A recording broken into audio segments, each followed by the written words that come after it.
ಶ್ರವಣತ್ವಗಾದೀನ್ ಪ್ರಾಣಾನ್ನಮೋ ಭಗವತೆ ಪುರುಷಾಯ ತುಭ್ಯಂ ಭವದವೋಷ್ಣೇನ ತಾತಪ್ಯಮಾನಾನ್ ಭುವಿ ಪರಂ ನಾಥಮಪ್ರೇಕ್ಷಮಾಣಾನ್ ಭುವನಮಾನ್ಯೇನ ಚ ಅನ್ಯೇನ ದೋಷ್ಣಾ ಭವತು ಭೀರ್ಮಾ ಇತಿ ನಃ ಸಾಂತ್ವಯಂತಂ ಪ್ರಣತವಾನ್ ಪ್ರಾಣಿನಾಂ ಪ್ರಾಣಭೂತಂ ಪ್ರಣತಿಭಿಃ ಪ್ರೀಣಯೇ ಪೂರ್ಣಬೋಧಂ ತಪೋ ವಿದ್ಯಾ ವಿರಕ್ತ್ಯಾದಿ ಸದ್ಗುಣೌಗಾಕರಾನಹಂ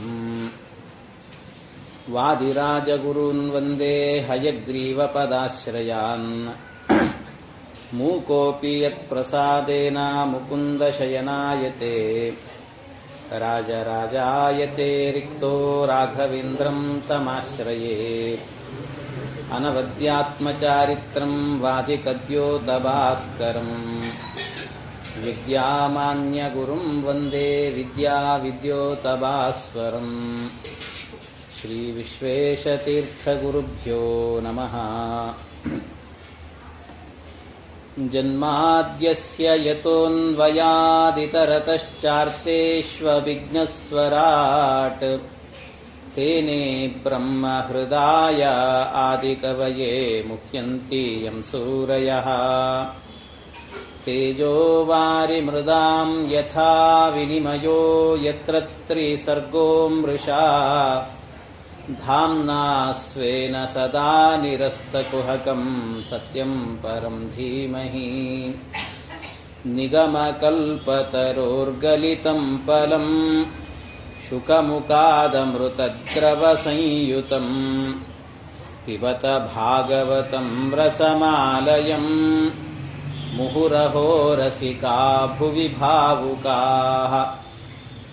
ಹರಿಕಥಾಮೃತಸಾರ ಗುರುಗಳ ಕರುಣದಿಂದಾಪನಿತು ಪೇಳುವೆ ಪರಮ ಭಗವದ್ಭಕ್ತರಿದನಾದರದಿ ಕೇಳುವುದು. ಶ್ರೀ ಗುರುಭ್ಯೋ ನಮಃ. ಹರಿ ಓಂ ಹರಿ ಓಂ ಹರಿ ಓಂ. ಆರಂಭದಲ್ಲಿ ಈ ಬಾರಿಯ ಭಾಗವತದ 6ನೇ ಸ್ಕಂದ ಉಪನ್ಯಾಸ ಮಾಲಿಕೆ ಆರಂಭ ಆಗ್ತಾ ಇದೆ.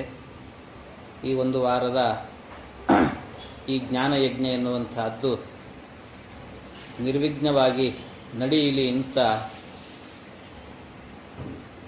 ವಿಘ್ನೇಶ್ವರಾಂತರ್ಗತ ಭಾರತೀಯ ರಮಣ ಮುಖ್ಯ ಪ್ರಾಣಾಂತರ್ಗತ ಲಕ್ಷ್ಮೀ ನರಸಿಂಹದೇವರಲ್ಲಿ ಪ್ರಾರ್ಥನೆಯನ್ನು ಮಾಡ್ತಾ ಅನುವಾದವನ್ನು ಆರಂಭ ಮಾಡ್ತಾ ಇದೆ. ನಿವೃತ್ತಿ ಮಾರ್ಗ ಕಥಿತಃ ಆದೌ ಭಗವತಾಯತ ಕ್ರಮಯೋಗೋಪಲಬ್ಧೇನ ಬ್ರಹ್ಮಣ ಯದ ಸಂಸ್ಮೃತಿ. ಪರೀಕ್ಷಿನ್ ಮಹಾರಾಜರು ಈ ಹಿಂದೆ ಶುಕಾಚಾರ್ಯರಿಂದ ಶ್ರೀಮದ್ಭಾಗವತವನ್ನು ಶ್ರವಣ ಮಾಡ್ತಾ ಒಂದೊಂದು ಸ್ಕಂದದಲ್ಲಿ ವಿಶೇಷವಾದಂಥ ಚರಿತ್ರೆಯನ್ನೆಲ್ಲ ಕೇಳ್ತಾ ಬಂದಿದ್ದಾರೆ. ಏನೇನು ಕೇಳಿದ್ದೇನೆ ಅಂತ ಅದನ್ನೆಲ್ಲ ಅವರೇ ಹೇಳ್ತಿದ್ದಾರೆ. ಇಲ್ಲಿ ತನಕ ನನಗೇನೆಲ್ಲ ಉಪದೇಶ ಮಾಡಿದ್ದೀರಿ ಅಂತ. ನಿವೃತ್ತಿ ಮಾರ್ಗ ಕಥಿತಃ ಆದೌ ಭಗವತಾಯತ, ಹೇಗೆ ಈ ಸಂಸಾರದಿಂದ ಪಾರಾಗಿ ಮೋಕ್ಷ ಮಾರ್ಗವನ್ನು ಹಿಡಿಯಬೇಕು ಅನ್ನುವಂಥದ್ದನ್ನು ಹೇಳಿದ್ದೀರಿ. ಪ್ರವೃತ್ತಿ ಲಕ್ಷಣಶ್ಚೈವ ತ್ರೈಗುಣ್ಯ ವಿಷಯೋ ಮುನೇ. ಇನ್ನು ಯಾವ್ಯಾವ ಕರ್ಮವನ್ನು ಮಾಡಿದ್ರಿಂದಾಗಿ ಈ ಪ್ರಾಕೃತ ಶರೀರ ಎನ್ನುವಂಥದ್ದು ಬಂದಿದೆ, ಮತ್ತೆ ಮತ್ತೆ ಬರ್ತಾ ಇರುತ್ತೆ, ಅದನ್ನು ಹೇಳಿದ್ದೀರಿ. ಮುಂದೆ ಮನ್ವಂತರಶ್ಚ ವ್ಯಾಖ್ಯಾತಃ ಆದ್ಯ ಸ್ವಾಯಂಭುವೋ ಯತಃ. ಅಷ್ಟೇ ಅಲ್ಲ, ಜೊತೆಗೆ ಮನ್ವಂತರಗಳನ್ನೆಲ್ಲ ನಿರೂಪಣೆ ಮಾಡಿದ್ದೀರಿ. ಒಬ್ಬೊಬ್ಬ ಮನುಗಳು ಯಾವ ರೀತಿ ಪ್ರಿಯವ್ರತನ ಮಕ್ಕಳು ಎಲ್ಲರೂ ಕೂಡ, ಆ ಮನುಗಳು ಒಬ್ಬೊಬ್ಬರು ಒಂದೊಂದು ರೀತಿ ಯಾವ ರೀತಿ ಆಳಿದ್ದಾರೆ ಅನ್ನೋದನ್ನೆಲ್ಲ ಹೇಳಿದ್ದೀರಿ. ಇನ್ನು ವಿಶೇಷವಾಗಿ ಚತುರ್ಥ ಸ್ಕಂದದಲ್ಲಿ ಆಗಬೇಕಾದರೆ ಧ್ರುವ ಮಹಾರಾಜರ ಚರಿತ್ರೆ ಇದೆಲ್ಲ ಬಂದಿದೆ. 5ನೇ ಸ್ಕಂದದಲ್ಲಿ ಆಗುವಾಗ ಪ್ರಿಯವ್ರತೋತ್ಥಾನ ಪಾದೋಹೋ ವಂಶಸ್ತಚ್ಚರಿತಾನಿ ಚ ದ್ವೀಪವರ್ಷ ಸಮುದ್ರಾದ್ರಿ ನದೀನದವನಾನಿ ಚ ಇವನ್ನೆಲ್ಲ ನಿರೂಪಣೆ ಮಾಡಿದ್ದೀರಿ. ದ್ವೀಪ, ವರ್ಷ, ಸಮುದ್ರ ಇವನ್ನೆಲ್ಲ ದ್ವೀಪಗಳು ಅಂತೆಲ್ಲ, ಕ್ರೌಂಚ ದ್ವೀಪ, ಪ್ಲಕ್ಷ್ಮ ದ್ವೀಪ ಅಂತೆಲ್ಲ ಒಂದೊಂದು ದ್ವೀಪಗಳನ್ನು, ಅದರಲ್ಲಿ ಜಂಬೂ ದ್ವೀಪವು ಸೇರಿತ್ತು. ಇದನ್ನೆಲ್ಲ ನಿರೂಪಣೆ ಮಾಡಿದ್ದೀರಿ. ಸಮುದ್ರಗಳು ಎಷ್ಟಿದ್ದಾವೆ ಅವನ್ನು ನಿರೂಪಣೆ ಮಾಡಿದ್ದೀರಿ. ಯಾವ ಯಾವ ನದಿಗಳು ಎಲ್ಲೆಲ್ಲಿ ಹರಿಯುತ್ತಾವೆ, ಗಂಗಾವತರಣ ಹೇಗಾಯಿತು, ಗಂಗೆ ಹೇಗೆ ಭೂಮಿಗೆ ಬಂದ್ಲು, ಎಲ್ಲ ವಿಚಾರಗಳನ್ನು ಕೂಡ ಇಲ್ಲಿ ವರ್ಣನೆ ಮಾಡಿದ್ದೀರಿ. ಮತ್ತೆ ಇಷ್ಟಾದ ನಂತರ ಮನುಷ್ಯನಾದವನು ಈ ನರಕದಲ್ಲಿ ಹೇಗೆ ಬೀಳುತ್ತಾನೆ ಏನು ಅಂತ ಕೇಳಿದಾಗ, ಪುಣ್ಯ ಮಾಡಿದವನು ಸ್ವರ್ಗಕ್ಕೆ ಹೋಗ್ತಾನೆ. ಆ ಪುಣ್ಯವೂ ಕೂಡ ಅದು ಮೋಕ್ಷಯೋಗ್ಯ ಪುಣ್ಯವನ್ನಲ್ಲದೆ ಸಾಮಾನ್ಯ ಪುಣ್ಯವನ್ನು ಸಂಪಾದನೆ ಮಾಡಿದರೆ ಸ್ವರ್ಗಕ್ಕೆ ಹೋಗ್ತಾನೆ. ಆ ಪುಣ್ಯವನ್ನು ಕಳ್ಕೊಳ್ತಾನೆ, ಮತ್ತೆ ಭೂಲೋಕದಲ್ಲಿ ಹುಡುತ್ತಾನೆ. ಕ್ಷೀಣೇ ಪುಣ್ಯೇ ಮರ್ತ್ಯಲೋಕಂ ವಿಶಂತಿ ಅಂತ ಮತ್ತೆ ಮನುಷ್ಯ ಲೋಕಕ್ಕೆ ಬಂದು ಸೇರುತ್ತಾನೆ ಅಂತ ಅಲ್ಲಿ ಬಂತು. ಇಷ್ಟೆಲ್ಲ ಹೇಳಿದ್ದಾರೆ. ಆಮೇಲೆ ಕೊನೆಗೆ ಹೇಳಿರುವಂತಹದ್ದು ನರಕಗಳ ವರ್ಣನೆ ಮಾಡಿದರು. ಎಷ್ಟು ನರಕಗಳಿದ್ದಾವೆ ಅಂತ ಆ ನರಕಗಳ ವರ್ಣನೆಯನ್ನು ಮಾಡುತ್ತಾ ಯಾವ್ಯಾವ ಪಾಪ ಮಾಡಿದವರಿಗೆ ಯಾವ್ಯಾವ ನರಕ ಅಂತಲೂ ಕೂಡ ನಿರೂಪಣೆ ಮಾಡಿದರು. ಇಷ್ಟು ನಿರೂಪಣೆ ಮಾಡುವಾಗ ಆಗ ಆ ಪರೀಕ್ಷಿನ್ ಮಹಾರಾಜ ಕೇಳುತ್ತಾ ಇದ್ದಾನೆ, ಅದುನೇಹ ಮಹಾಭಾಗ ಯಥೈವ ನರಕಾನ್ ನರಃ ನಾನೋಗ್ರ ಯಾತನಾನ್ನೇಯಾತ್ ತನ್ಮೇ ವ್ಯಾಖ್ಯಾತು ಮರ್ಹಸಿ.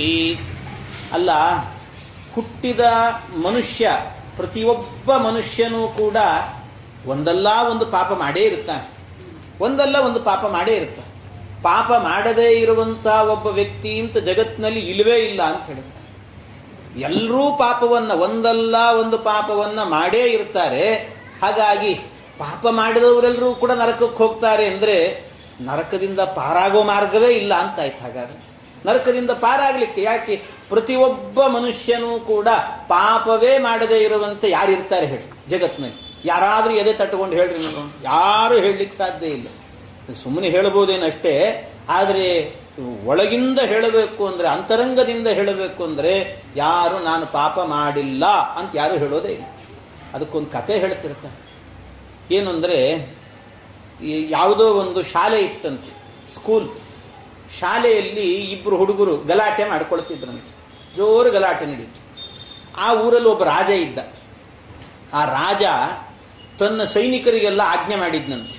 ರಾಜ ಹೇಳಿಬಿಟ್ಟಿದ್ದಂತೆ, ನಿಮಗೆ ನಾನು ತಿಂಗಳಾದ ಕೂಡಲೇ ಸಂಬಳ ಕೊಡಬೇಕು ಅಂತಾದರೆ ಪ್ರತಿನಿತ್ಯವೂ ಕೂಡ ಒಬ್ಬರಲ್ಲ ಒಬ್ಬರು ಕಳ್ಳರನ್ನ ಹಿಡ್ಕೊಂಡೇ ಬರಬೇಕು ನೀವು ಅಂತ. ಕಳ್ಳರು ಸಿಗಲಿಲ್ಲ ಅಂದ್ರೆ ನನಗದೆಲ್ಲ ಗೊತ್ತಿಲ್ಲ, ಅಂತೂ ನೀವು ಕಳ್ಳರನ್ನಂತೂ ಹಿಡ್ಕೊಂಡ್ಬರಬೇಕು ಅಂತಿದ್ದಂತೆ. ಅದು ಸಿಗಲಿಲ್ಲ ಮಾಡಲಿಲ್ಲ ನಿನಗೆ ಸಂಬಳ ಇಲ್ಲ ಅಂತ ಅಷ್ಟೇ. ಆದ್ರಿಂದ ಸಂಬಳ ಕೊಡಬೇಕು ಅಂತ ಆದರೆ ಕಳ್ಳರನ್ನ ಹಿಡ್ಕೊಂಡ್ಬರಬೇಕು. ಆವತ್ತು ಒಬ್ಬ ಸೈನಿಕ ಏನು ಮಾಡಿದ, ಅವನಿಗೆ ಕಳ್ಳರೇ ಸಿಗಲಿಲ್ಲ. ಪಾಪ ಕಳ್ಳರೇ ಸಿಗಲಿಲ್ಲ. ಕೊನೆಗೆ ಅವನೇನು ಮಾಡಿದ, ಹೋಗ್ತಾ ಇರುವಾಗ ಯಾವುದೋ ಶಾಲೆ, ಆ ಶಾಲೆಯಲ್ಲಿ ಇಬ್ಬರು ಹುಡುಗರು ಗಲಾಟೆ, ಜೋರು ಗಲಾಟೆ ನಡೀತಿತ್ತು. ಏನು ಅಂತ ಹೋಗಿ ಕೇಳಿದ್ನಂತೆ, ಯಾಕೆ ಗಲಾಟೆ ಮಾಡ್ತಿದ್ದೀರಿ ಏನು ಅಂತ ಕೇಳಿದ್ರೆ, ಆಗ ಇನ್ನೊಬ್ಬ ಹುಡುಗ ಅವನ ಮೇಲೆ ಕಂಪ್ಲೇಂಟ್ ಹೇಳಿದ್ನಂತೆ, ಮತ್ತೊಬ್ಬನ ಮೇಲೆ ಹೇಳಿದ್ನಂತೆ. ಏನು ಅಂದರೆ, ಏನು ಇಲ್ಲ, ನನ್ನ ಬಳಪ ಕದ್ದಿದ್ದಾನವನು ಅಂತ ಹೇಳಿದ್ನಂತೆ. ನನ್ನ ಬಳಪ ಕಳ್ಳತನ ಮಾಡಿದ್ದಾನೆ, ಅದಕ್ಕೆ ನಾವಿಬ್ಬರು ಗಲಾಟೆ ಮಾಡ್ತಿದ್ದೀವಿ. ಅದಕ್ಕೆ ನಿಜವಾಗ್ಲೂ ಯಾರ ಬಳಪ ಏನು ಎಲ್ಲ ವಿಮರ್ಶೆ ಮಾಡಿದ. ಅಂತೂ ಆ ಹುಡುಗನು ಒಪ್ಪಿಕೊಂಡು, ಹೌದು ನಾನು ಬಳಪ ಕದ್ದಿದ್ದೀನಿ ಅಂತ ಹೇಳಿದ್ನಂತೆ. ಅಂತೂ ಏನಾಗಬೇಕು, ನನ್ನ ರಾಜನಿಗೇನು ಬೇಕು, ಒಬ್ಬರಲ್ಲ ಒಬ್ಬ ಕಳ್ಳ ಬೇಕಷ್ಟೇ. ಆದ್ರಿಂದ ಯಾರೋ ಒಬ್ಬ ಕಳ್ಳ ಬೇಕಾದ್ರಿಂದ ಒಬ್ಬ ಸಿಕ್ಕಿದ್ದಾನೆ. ಅವನು ಸಣ್ಣವನು ದೊಡ್ಡವನು ಏನೋ, ಅಂತೂ ಬಳಪನೂ ಕದ್ದಿದ್ದಾನೆ. ಬಳಪ ಕದ್ರೂ ಕಳ್ಳನೇ ಅಲ್ಲ, ಆದ್ರಿಂದ ಕಳ್ಳ ಸಿಕ್ಕ ಅಂತ ಹೇಳಿ ಅವನನ್ನು ಎಳ್ಕೊಂಡು ಹೋದ್ನಂತೆ. ಎಳ್ಕೊಂಡು ಹೋಗಿ ರಾಜನ ಎದುರಲ್ಲಿ ನಿಲ್ಲಿಸಿದ. ರಾಜನ ಎದುರಲ್ಲಿ ನಿಲ್ಲಿಸಿದ್ರೆ ಅವನೆಂಥ ಮುಟ್ಟಾಳ ರಾಜ ಅಂದ್ರೆ, ಇವನು ಬಳಪ ಕದ್ದಿದ್ದಾನೆ ಅಂತ ಹೇಳಿದ್ರೆ ಅವನು ಹೇಳಿದ್ನಂತೆ, ರಾಜ ತೀರ್ಮಾನ ಕೊಟ್ಟನಂತೆ, ಹಾಗಾದ್ರೆ ಇವನು ಗಲ್ಲಿಗೇರಿಸ್ರಿ ಎಂದಂತೆ. ಸಣ್ಣ ಬಳಪ ಕದ್ದಿದ್ದಕ್ಕೇನೆ ಗಲ್ಲಿಗೇರಿಸ್ರಿ ಎಂದಂತ. ಗಲ್ಲಿಗೇರಿಸ್ರಿ ಅಂದ ಕೂಡಲೇ ಅವನಿಗೆ ಪಾಪ ಗಾಬರಿ ಆಯ್ತು ಆ ಹುಡುಗನಿಗೆ. ಆದ್ರೂ ಏನ್ ಮಾಡು, ರಾಜ ಹೇಳಿದ್ದಾನೆ, ರಾಜಾಜ್ಞೆ ಮೀರುವಂತೆ ಇಲ್ಲ. ಆಯ್ತು ಅಂತ ಸುಮ್ಮನೆ ಇದ್ದ. ಕೊನೆಗೆ ರಾಜ ಹೇಳಿದ್ನಂತೆ, ಈ ಕೊನೆ ಸಾಯುವಾಗ ಅವರಿಗೆಲ್ಲ ಕೊನೆ ಆಸೆ ಏನು ಅಂತ ಕೇಳ್ತಾರಂತೆ. ಕೊನೆ ಆಸೆ ಏನು ಅಂತ. ಅದಕ್ಕೆ ಹಾಗೆ ಈ ಹುಡುಗನಲ್ಲಿಯೂ ಕೂಡ ಬಂದು ರಾಜ ಕೇಳಿದ್ನಂತೆ. ರಾಜ ಕೇಳಿದ, ಏನು ಅಂದ್ರೆ, ನಿನಗೆ ಕೊನೆ ಆಸೆ ಏನಾದ್ರೂ ಇದ್ರೆ ಹೇಳು, ಅದನ್ನು ಈಡೇರಿಸಿ ನಿನ್ನನ್ನು ಗಲ್ಲಿಗೇರಿಸ್ತೀವಿ ಎಂದಂತೆ. ಆ ಹುಡುಗ ಹೇಳಿತ್ತು, ನನಗೊಂದು ಕೊನೆಯ ಆಸೆ ಒಂದು ಇದೆ. ಏನು ಅಂದ್ರೆ, ನನಗೆ ನನ್ನ ಗುರುಗಳು ಒಂದು ಮಂತ್ರೋಪದೇಶ ಮಾಡಿದ್ದಾರೆ ಎಂದಂತ. ನನ್ನ ಗುರುಗಳು ಒಂದು ಮಂತ್ರೋಪದೇಶ ಮಾಡಿದ್ದಾರೆ. ಆ ಮಂತ್ರ ಎಂತಹದ್ದು ಅಂದ್ರೆ, ಯಾರು ಆ ಮಂತ್ರವನ್ನ ಹೇಳಿ ಕಬ್ಬಿಣವನ್ನು ಸ್ಪರ್ಶ ಮಾಡ್ತಾರೋ ಕಬ್ಬಿಣವೇ ಬಂಗಾರ ಆಗ್ತದೆ ಅನ್ನಂತೆ. ಕಬ್ಬಿಣ ಮುಟ್ಟಿದ್ರೆ ಸಾಕದು ಬಂಗಾರ ಆಗ್ತದೆ. ಅಂಥ ಒಂದು ಮಂತ್ರ ಇದೆ ನನ್ನಲ್ಲಿ. ಅದಕ್ಕೆ ಓಹೋ ಹೌದಾ, ಹಾಗಾದ್ರೆ ಏನು ಮಾಡ್ತೀಯ ಅದಕ್ಕೆ? ಅಲ್ಲ, ಅದಕ್ಕೆ ಸಾಯ್ತಿದ್ದೀನಿ. ಆ ಮಂತ್ರವೂ ನನ್ನ ಜೊತೆಗೆ ಹೋಗ್ಬಿಟ್ರೆ ಏನು ಪ್ರಯೋಜನ ಆಗೋದಿಲ್ಲ. ಅದಕ್ಕೆ ನನಗೆ ನನ್ನ ಗುರುಗಳು ಉಪದೇಶ ಕೊಟ್ಟಂತ ಮಂತ್ರವನ್ನ ನಾನಿನ್ಯಾರಿಗೆ ಆದರೂ ಉಪದೇಶವನ್ನು ಮಾಡ್ತೇನಂತೆ. ಯಾರಾದರೂ ಇದ್ರೆ ಬರ್ರಿ, ಅವ್ರಿಗೆ ಉಪದೇಶ ಮಾಡಿ ನಾನು ಗಲ್ಲಿಗೆ ಹೋಗ್ತೀನಿ ಅಂತ ಹೇಳಿದ್ನು. ಸರಿ, ಹಾಗಾದ್ರೆ ರಾಜ ಹೇಳಿದ, ಯಾರಿಗಾದ್ರೂ ಯಾಕೋ ನನಗೆ ಮಾಡು ಅನ್ನಂತ. ಬೇರೆ ಯಾರಿಗೋ ಯಾಕೆ ಮಾಡ್ತಿ, ನನಗೆ ಆ ಉಪದೇಶ ಮಾಡು ಅಂತಂದ. ಅದಕ್ಕೆ ಆ ಹುಡುಗ ಮತ್ತೆ ಹೇಳಿದ್ನಂತೆ, ಏನಿಲ್ಲ, ಉಪದೇಶ ಮಾಡಲಿಕ್ಕೇನು ಅಡ್ಡಿ ಇಲ್ಲ. ಆದರೆ ಯಾರು ಈ ಮಂತ್ರೋಪದೇಶವನ್ನ ಪಡೀತಾರೋ ಆ ಮಂತ್ರೋಪದೇಶವನ್ನ ಪಡೆಯುವವರು ಜೀವನದಲ್ಲಿ ಪಾಪವನ್ನೇ ಮಾಡಿರಬಾರದು ಅಂತ, ತಪ್ಪೇ ಮಾಡಿರಬಾರ್ದು, ಪಾಪವನ್ನೇ ಮಾಡಿರಬಾರದು ಅಂತ. ಹಾಗೇನಾದರೂ ಪಾಪವನ್ನ ಮಾಡಿ ಅವ್ರು ಮತ್ತೆ ಮಂತ್ರೋಪದೇಶವನ್ನ ಪಡೆದ್ರು ಅಂದ್ರೆ ಅದು ಮತ್ತೆ ರಿಯಾಕ್ಷನ್ ಆಗ್ತದೆ, ಇನ್ನೇನೋ ಎಫೆಕ್ಟ್ ಆಗ್ತದೆ. ಆದ್ರಿಂದಾಗಿ ಪಾಪ ಮಾಡದೇ ಇದ್ರೆ ಬೇಕಾದ್ರೆ ನಿನಗೂ ಉಪದೇಶ ಮಾಡ್ತೀನಿ ಅಂತ ಹೇಳಿದ್ನಂತೆ. ಪಾಪ ಮಾಡಿರಬಾರ್ದು, ಯಾರು ತನ್ನ ಜೀವನದಲ್ಲಿ ಕೆಟ್ಟ ಕೆಲಸ ಮಾಡಿರಬಾರ್ದು, ಕಳ್ಳತನ ಮಾಡಿರಬಾರ್ದು, ಪಾಪ ಮಾಡಿರಬಾರ್ದು. ಅದಕ್ಕೆ ರಾಜ ಹೇಳಿದ, ಹಾಗಾದ್ರೆ ನನಗೆ ಬೇಡ ಅನ್ನಂತ. ನನಗೆ ಬೇಡ, ನಾನೇನೋ ಮಾಡಿದ್ದೀನಿ, ಬೇಡ ಅಂದ.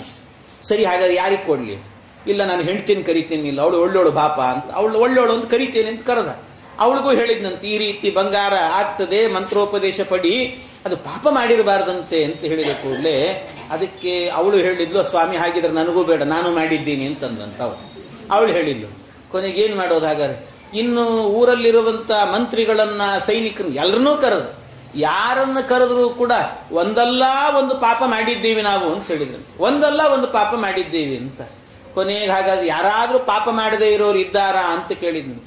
ಯಾರಾದ್ರೂ ಪಾಪ ಮಾಡದೇ ಇರೋರು ಇದ್ದಾರಾ ಅಂತ ಕೇಳಿದ್ರೆ ಯಾರು ಇಲ್ಲ, ಇಡೀ ಅವನ ರಾಜ್ಯದಲ್ಲೇ ಯಾರೂ ಇಲ್ಲ.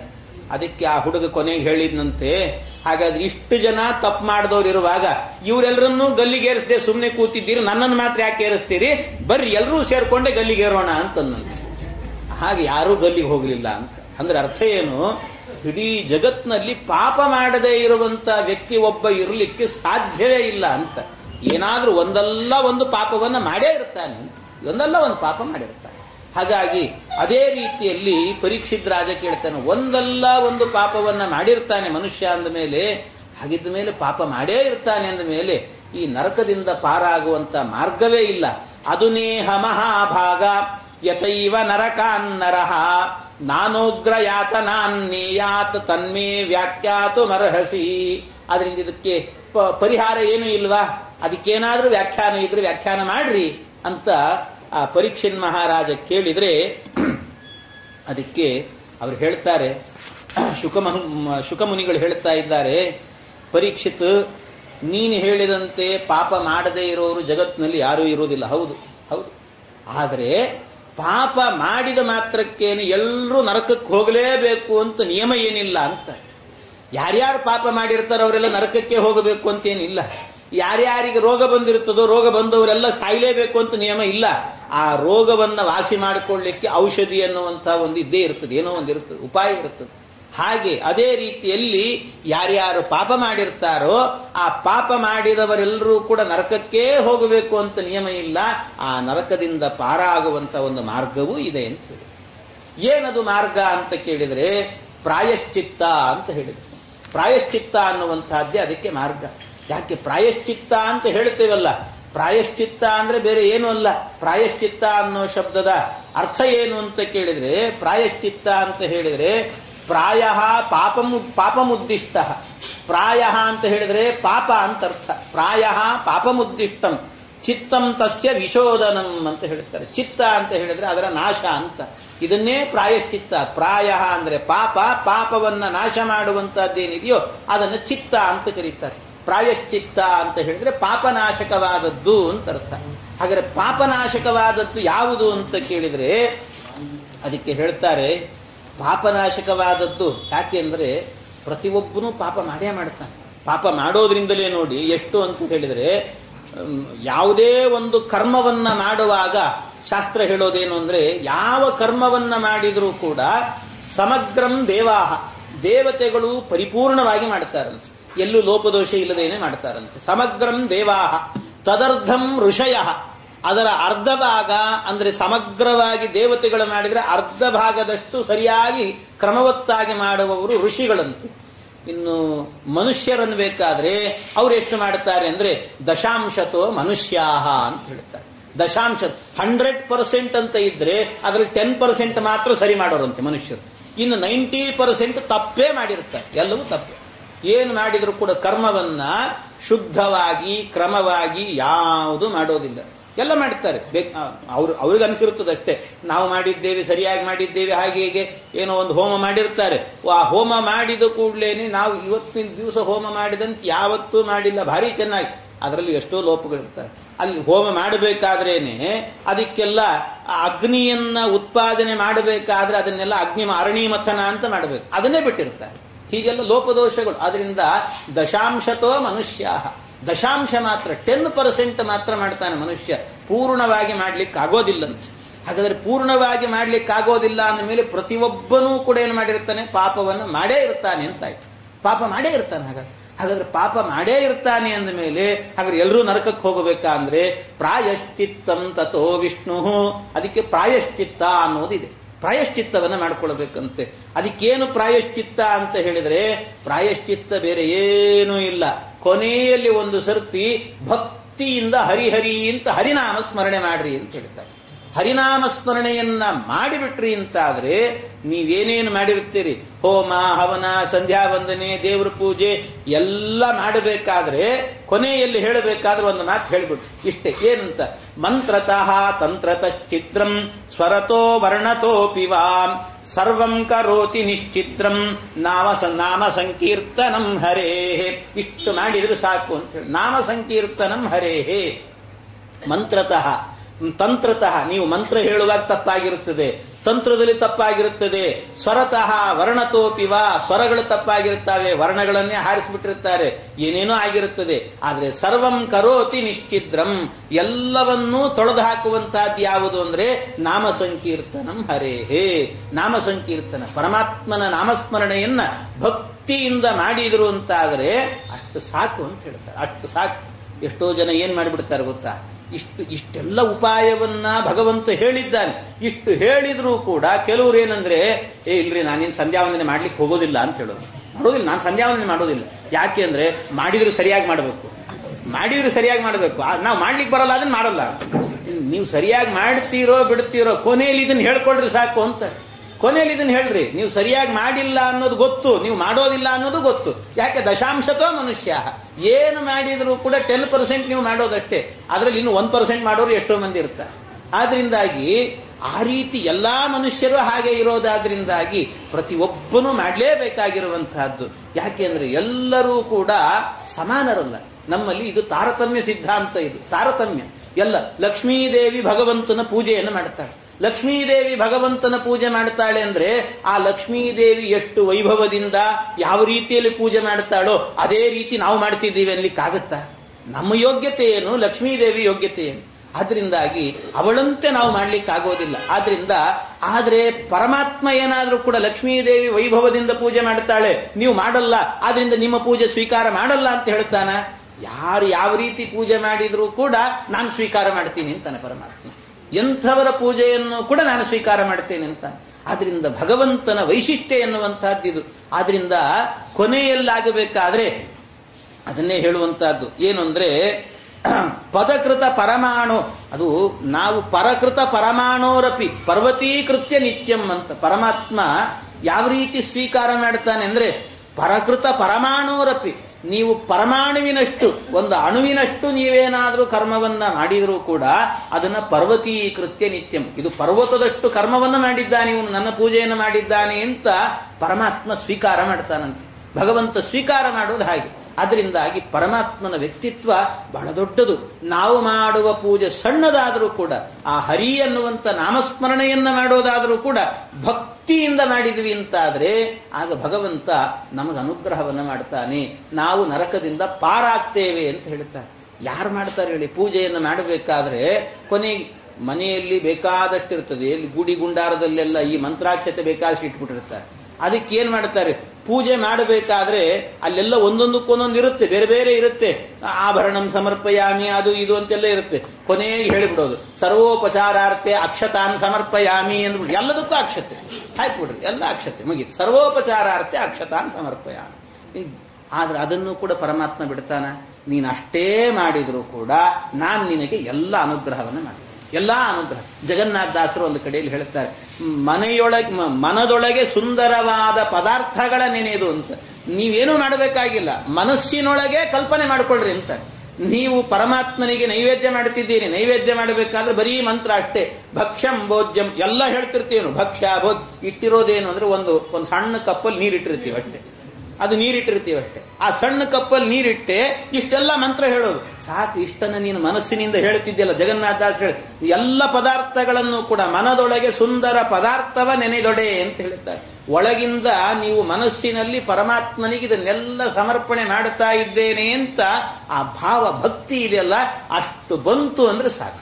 ಅಷ್ಟು ಬಂತು ಅಂದ್ರೆ ಸಾಕು, ನಿಮ್ಮನ್ನು ರಕ್ಷಣೆ ಮಾಡಿಬಿಡ್ತಾನೆ ಪರಮಾತ್ಮ ಅಂತ ಹೇಳ್ತಾರೆ. ಆದ್ರಿಂದ ಭಗವಂತನ ವ್ಯಕ್ತಿತ್ವ ಇದು.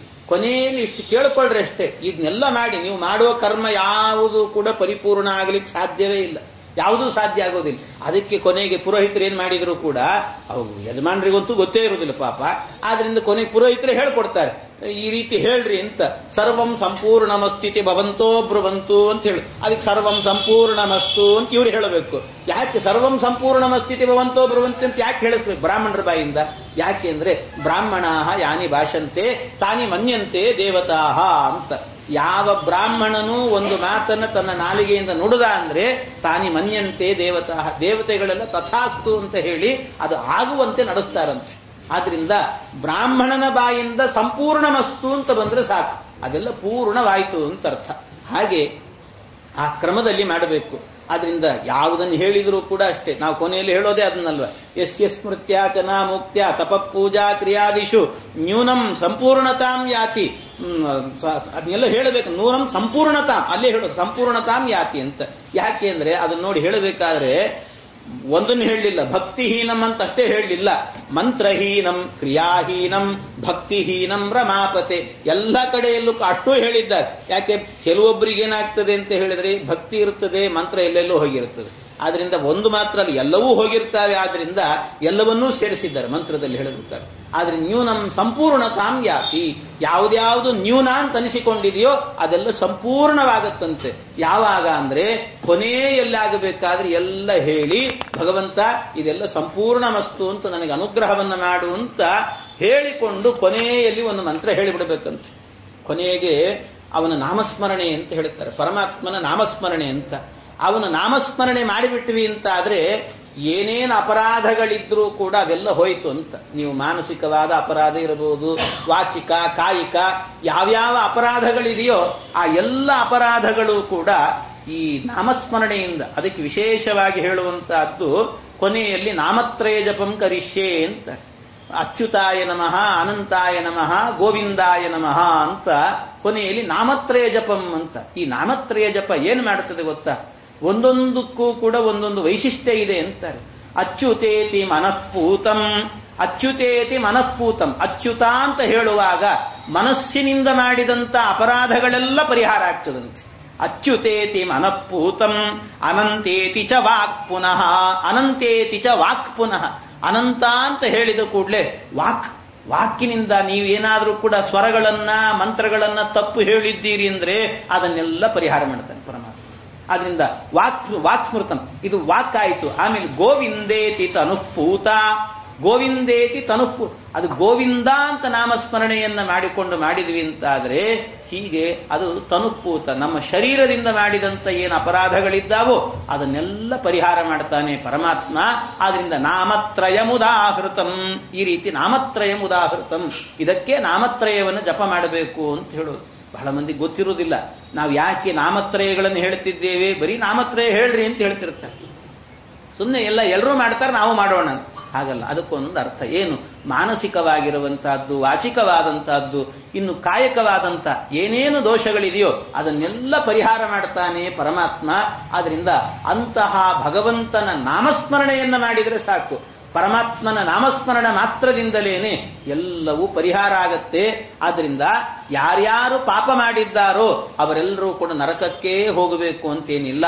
ಭಕ್ತಿಯಿಂದ ಹರಿನಾಮ ಸ್ಮರಣೆಯನ್ನ ಮಾಡಿದರೆ ಸಾಕು, ಅದರಿಂದಾಗಿ ನರಕದಿಂದ ಪಾರಾಗ್ತಾನೆ ಅಂತ. ಜೀವನಾದವನು ನರಕದಿಂದ ಪಾರಾಗ್ತಾನೆ. ನಚೇದಿಹೈವಾಪಚಿತಿಂ ಯತಾಂಹಸಃ ಕೃತಸ್ಯ ಕುರ್ಯಾನ್ ಮನವುಕ್ತಿ ಪಾಣಿಭಿಃ ಧ್ರುವಂ ಸ ವೈ ಪ್ರೇತ್ಯ ನರಕಾನುಪೈತಿ ಏಕೀರ್ತಿತಾಮೇ ಭವತಸ್ತಿಗ್ಮಯಾತನಾಃ.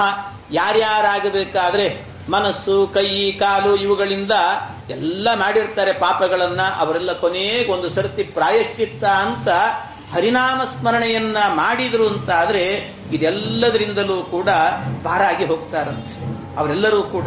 ಅದರಿಂದ ಕೆಲವರು ಇದನ್ನೆಲ್ಲ ತಪ್ಪಿಸಿಕೊಳ್ಳಿಕ್ಕೂ ಮಾಡೋರು ಇರ್ತಾರೆ, ಕೆಲವು ಪುರೋಹಿತರು ಇರ್ತಾರೆ. ಕೆಲವರು ಯಾರೋ ಒಬ್ಬ ಪುರೋಹಿತರಿದ್ರಂತೆ ಪಾಪ. ಆ ಪುರೋಹಿತರು ಏನೋ ಮನೆಗೆ ಹೋಗಿದ್ರು, ಯಾವುದೋ ಪೂಜೆ ಮಾಡಿಸ್ಬೇಕಿತ್ತು ಪಾಪ, ಸತ್ಯನಾರಾಯಣ ಪೂಜೆನೋ ಏನೋ ಮಾಡಿಸ್ಬೇಕಿತ್ತು. ಅವರು ಭಾರಿ ಶ್ರೀಮಂತರು, ಆದ್ರಿಂದ ಪೂಜೆ ಮಾಡಿಸ್ಬೇಕಾದ್ರೆ ಎಲ್ಲ ವಾಲ್ಗ ಗೀಲ್ಗ ಎಲ್ಲ ತರಿಸಿದ್ರಂತೆ ಪಾಪ, ಎಲ್ಲ ಮಾಡ್ತಿದ್ರು. ಮಾಡುವಾಗ ಆಚಾರ್ಯಗೆ ಹೇಳೋರಂತೆ, ಆಚಾರ್ಯ ಪೂಜೆ ಮಾಡಿಸ್ರಿ, ಆಯ್ತು ಪೂಜೆ ಮಾಡ್ರಿ ಅಂತಿದ್ರು.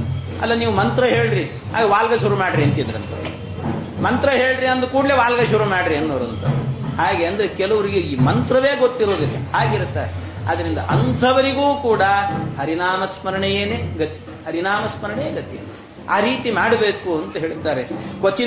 ಕ್ವಚಿನ್ನಿ ವರ್ತತೆ ಭದ್ರಾತ್ ಕ್ವಚಿಚ್ಚರತಿ ತತ್ಪುನಃ ಪ್ರಾಯಶ್ಚಿತ್ತ ಮತೋ ಪಾರ್ಥಂ ಮನ್ನೇ ಕುಂಜರ ಶೌಚವತ್. ಯಾರು ಕರ್ಮವನ್ನ ಮಾಡಿ ಕೊನೆಯಲ್ಲಿ ಪ್ರಾಯಶ್ಚಿತ್ತ ಅಂತ ಮಾಡಿಕೊಳ್ಳೋದಿಲ್ವೋ, ಪ್ರಾಯಶ್ಚಿತ್ತ ಅಂದ್ರೆ ಬೇರೆ ಏನಲ್ಲ, ಹರಿನಾಮ ಸ್ಮರಣೆನೇ. ಭಕ್ತಿಯಿಂದ ಅಚ್ಯುತ, ಅನಂತ, ಗೋವಿಂದ ಅನ್ನುವ ನಾಮಸ್ಮರಣೆ ಎಲ್ಲವೂ ಕೂಡ ಪರಿಹಾರ ಆಗ್ಲಿಕ್ಕೋಸ್ಕರ ನ್ಯೂನಾತಿರುಕ್ತ ದೋಷ ಪರಿಹಾರಾರ್ಥಂ ನಾಮತ್ರಯ ಜಪಂ ಕರಿಷ್ಯೆ ಅಂತ ಈ ಅನುಸಂಧಾನವನ್ನ ಇಟ್ಟುಕೊಂಡು ಯಾರು ಈ ಪ್ರಾಯಶ್ಚಿತ್ತವನ್ನ ಮಾಡಿಕೊಳ್ಳೋದಿಲ್ಲವೋ ಅಂಥವನಾಗಬೇಕಾದ್ರೆ ಈ ಆನೆ ಅದಕ್ಕೆ ಸ್ನಾನ ಮಾಡಿದ ನಂತರ ಏನು ಅಂದ್ರೆ ಮೈ ಮೇಲೆ ಮಣ್ಣು ಹಾಕೊಂಡ್ರೆ ಆನಂದ ಅಂತಾರೆ. ಚೆನ್ನಾಗಿ ಅದನ್ನು ತೊಳೆದು ಬಳದು ಎಲ್ಲ ಸ್ನಾನ ಮಾಡಿಸಿರ್ತಾರೆ. ಆದರೆ ಸ್ನಾನ ಮಾಡಿದ ಕೂಡಲೇ ಮಾಡೋ ಕೆಲಸ ಏನು ಅಂದ್ರೆ ಮೈ ತುಂಬ ಮಣ್ಣು ಹಾಕೊಳ್ತದೆ, ಅದೇ ಅದಕ್ಕೆ ಆನಂದ ಅಂತ. ಹಾಗೆ ನಾವು ಕೂಡ ಏನಾದರೂ ಕೂಡ ಕರ್ಮಗಳನ್ನೆಲ್ಲ ಮಾಡಿ ಈ ಕರ್ಮದ ಅಂತ್ಯದಲ್ಲಾಗಬೇಕಾದ್ರೆ ಪರಮಾತ್ಮನ ನಾಮಸ್ಮರಣೆಯನ್ನ ಅಂದ್ರೆ ಪ್ರಾಯಶ್ಚಿತ್ತ ರೂಪದಿಂದ ನಾಮಸ್ಮರಣೆಯನ್ನ ಮಾಡಲಿಲ್ಲ ಅಂತಾದ್ರೆ ಸ್ನಾನ ಮಾಡಿದಂತ ಆನೆ ಮೈ ಮೇಲೆ ಮಣ್ಣು ಹಾಕೊಂಡ್ರೆ ಏನು ಪ್ರಯೋಜನ ಹೇಳಿ? ಹಾಗೆ ನಾವು ಕರ್ಮವನ್ನೆಲ್ಲ ಮಾಡಿ ಏನು ಪ್ರಯೋಜನ ಇಲ್ಲ ಅಂತಾಗತ್ತೆ. ಆದ್ರಿಂದ ಅಂತ್ಯದಲ್ಲಾಗಬೇಕಾದ್ರೆ ಪರಮಾತ್ಮನ ನಾಮಸ್ಮರಣೆಯನ್ನ ಮಾಡಬೇಕು ಅಂತ. ಪ್ರಾಯಶ್ಚಿತ್ತ ಮತೋಪಾರ್ಥಂ ಮನ್ನೇ ಕುಂಜರ ಶೌಚವತ್ ಅಂತ ಅದಕ್ಕೆ ಶುಕಾಚಾರ್ಯರು ಈ ರೀತಿ ಹೇಳ್ತಾ, ಕರ್ಮಣ ಕರ್ಮ ನಿರ್ಹಾರೋ ನೇಹಾಂತ್ಯತಿಕ ಇಷ್ಯತೆ ಅವಿದ್ವದಧಿಕಾರಿತ್ವಾತ್ ಪ್ರಾಯಶ್ಚಿತ್ತ ವಿಮರ್ಶನಂ.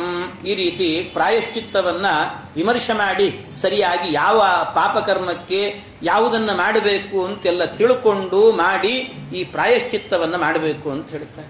ಯಾಕೆಂದ್ರೆ ಪರಮಾತ್ಮನ ಪಾದದಲ್ಲಾಗಬೇಕಾದ್ರೆ ಒಂದು ಬಾರಿ ಏನಾದರೂ ಕೂಡ ಒಂದು ಬಾರಿ ನಮಗೆ ಮನಸ್ಸಿನಿಂದ ನಮ್ಮ ತಲೆ ಎನ್ನುವುದು ಪರಮಾತ್ಮನ ಕಡೆಗೆ ಬಾಗಿತು ಅಂತಾದ್ರೆ ಅವನು ತನ್ನ ಸ್ವಪ್ನದಲ್ಲೂ ಕೂಡ ಪಾಪವನ್ನು ಮಾಡಲಿಕ್ಕೆ ಸಾಧ್ಯ ಇಲ್ಲ ಅಂತ ಹೇಳ್ತಾರೆ.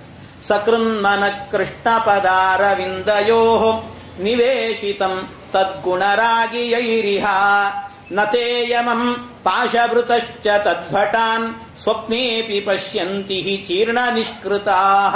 ಸ್ವಪ್ನೇಪಿ ಪಶ್ಯಂತಿ, ಯಾರು ಪರಮಾತ್ಮನ ಪಾದಾರವಿಂದದಲ್ಲಿ ಯಾವಾಗಲೂ ಭಕ್ತಿಯಿಂದ ಅವನು ನಮಸ್ಕಾರವನ್ನು ಮಾಡುತ್ತಿರ್ತಾನೋ ಅಂಥವನಿಗಾಗುವಾಗ ಯಮಭಟರು ಹತ್ತಿರಕ್ಕೆ ಬರಲಿಕ್ಕೆ ಸಾಧ್ಯ ಇಲ್ಲ ಅಂತಾರೆ. ಯಮನೂ ಬರೋದಿಲ್ಲ, ಯಮಭಟರೂ ಬರೋದಿಲ್ಲ ಅಂತ ಹೇಳ್ತಾರೆ. ನತೇ ಯಮಂ ಪಾಶಭೃತಶ್ಚ ತದ್ಭಟಾನ್. ಯಮಂ ಪಾಶಭೃತಶ್ಚ, ಪಾಶವನ್ನು ಹಿಡಿದವರು, ತದ್ಭಟಾನ್ ಆ ಭಟರು ಯಾರು ಕೂಡ ಎಲ್ಲಿ ಅವನ ಪ್ರತ್ಯಕ್ಷದಲ್ಲೆಲ್ಲ ಸ್ವಪ್ನೇಪಿ ಪಶ್ಯಂತಿ ಚೀರ್ಣ ನಿಷ್ಕೃತಾ. ಸ್ವಪ್ನೇಪಿ, ಸ್ವಪ್ನದಲ್ಲೂ ಕೂಡ ಯಮದೂತರು ಬರೋದಿಲ್ಲ ಅಂತ ಅವರ ಬಳಿಗೆ. ಆದ್ರಿಂದ ಈ ರೀತಿ ಪರಮಾತ್ಮನ ನಾಮಸ್ಮರಣೆಗೆ ಇರುವಂತಹ ಒಂದು ವೈಶಿಷ್ಟ್ಯ ಇದು ಅಂತ ಇಷ್ಟು ಶುಕಾಚಾರ್ಯ ಹೇಳಿದಾಗ ಅದಕ್ಕೆ ಪರೀಕ್ಷಿತ್ ಕೇಳ್ತಾನೆ, ಸ್ವಾಮಿ ಈ ರೀತಿ ಹೇಳ್ತಾ ಇದ್ದೀರಲ್ಲ ನೀವು, ಅದಕ್ಕೆ ಯಾರಾದರೂ ಈ ರೀತಿ ಹರಿನಾಮ ಸ್ಮರಣೆಯನ್ನ ಮಾಡಿ ಈ ಪಾಪಗಳನ್ನ ಮಾಡಿದವನು ಕೂಡ ಪಾಪದಿಂದ ಪರಿಹೃತನಾಗಿ ಮೋಕ್ಷಕ್ಕೆ ಹೋದದ್ದೆಲ್ಲಾದ್ರೂ ನಿದರ್ಶನ ಇದೆಯಾ ಅಂತ ಕೇಳಿದ್ರೆ ಅದಕ್ಕೆ ನಿದರ್ಶನ ಇದೆ ಅಂತ ಆ ನಿದರ್ಶನವನ್ನು ಹೇಳ್ತಿದ್ದಾರೆ. ಅದೇ ಅಜಾಮಿಳನ ಉಪಾಖ್ಯಾನ ಅಂತ ಕರೀತಾರೆ. ಅಜಾಮಿಳೋಪಾಖ್ಯಾನ ಅಂತ ಬಂದದ್ದೇ ಹೀಗೆ. ಅಜಾಮಿಳನ ಕಥೆ ಏನು? ಕಾನ್ಯಕುಬ್ಜೆ ದ್ವಿಜತ್ ಕಶ್ಚಿತ್ ದಾಸೀಪತಿರಜಾಮಿಳ ನಾಮ್ನಾ ನಷ್ಟ ಸದಾಚಾರೋ ದಾಸ್ಯಾ ಸಂಸರ್ಗ ದೂಷಿತ.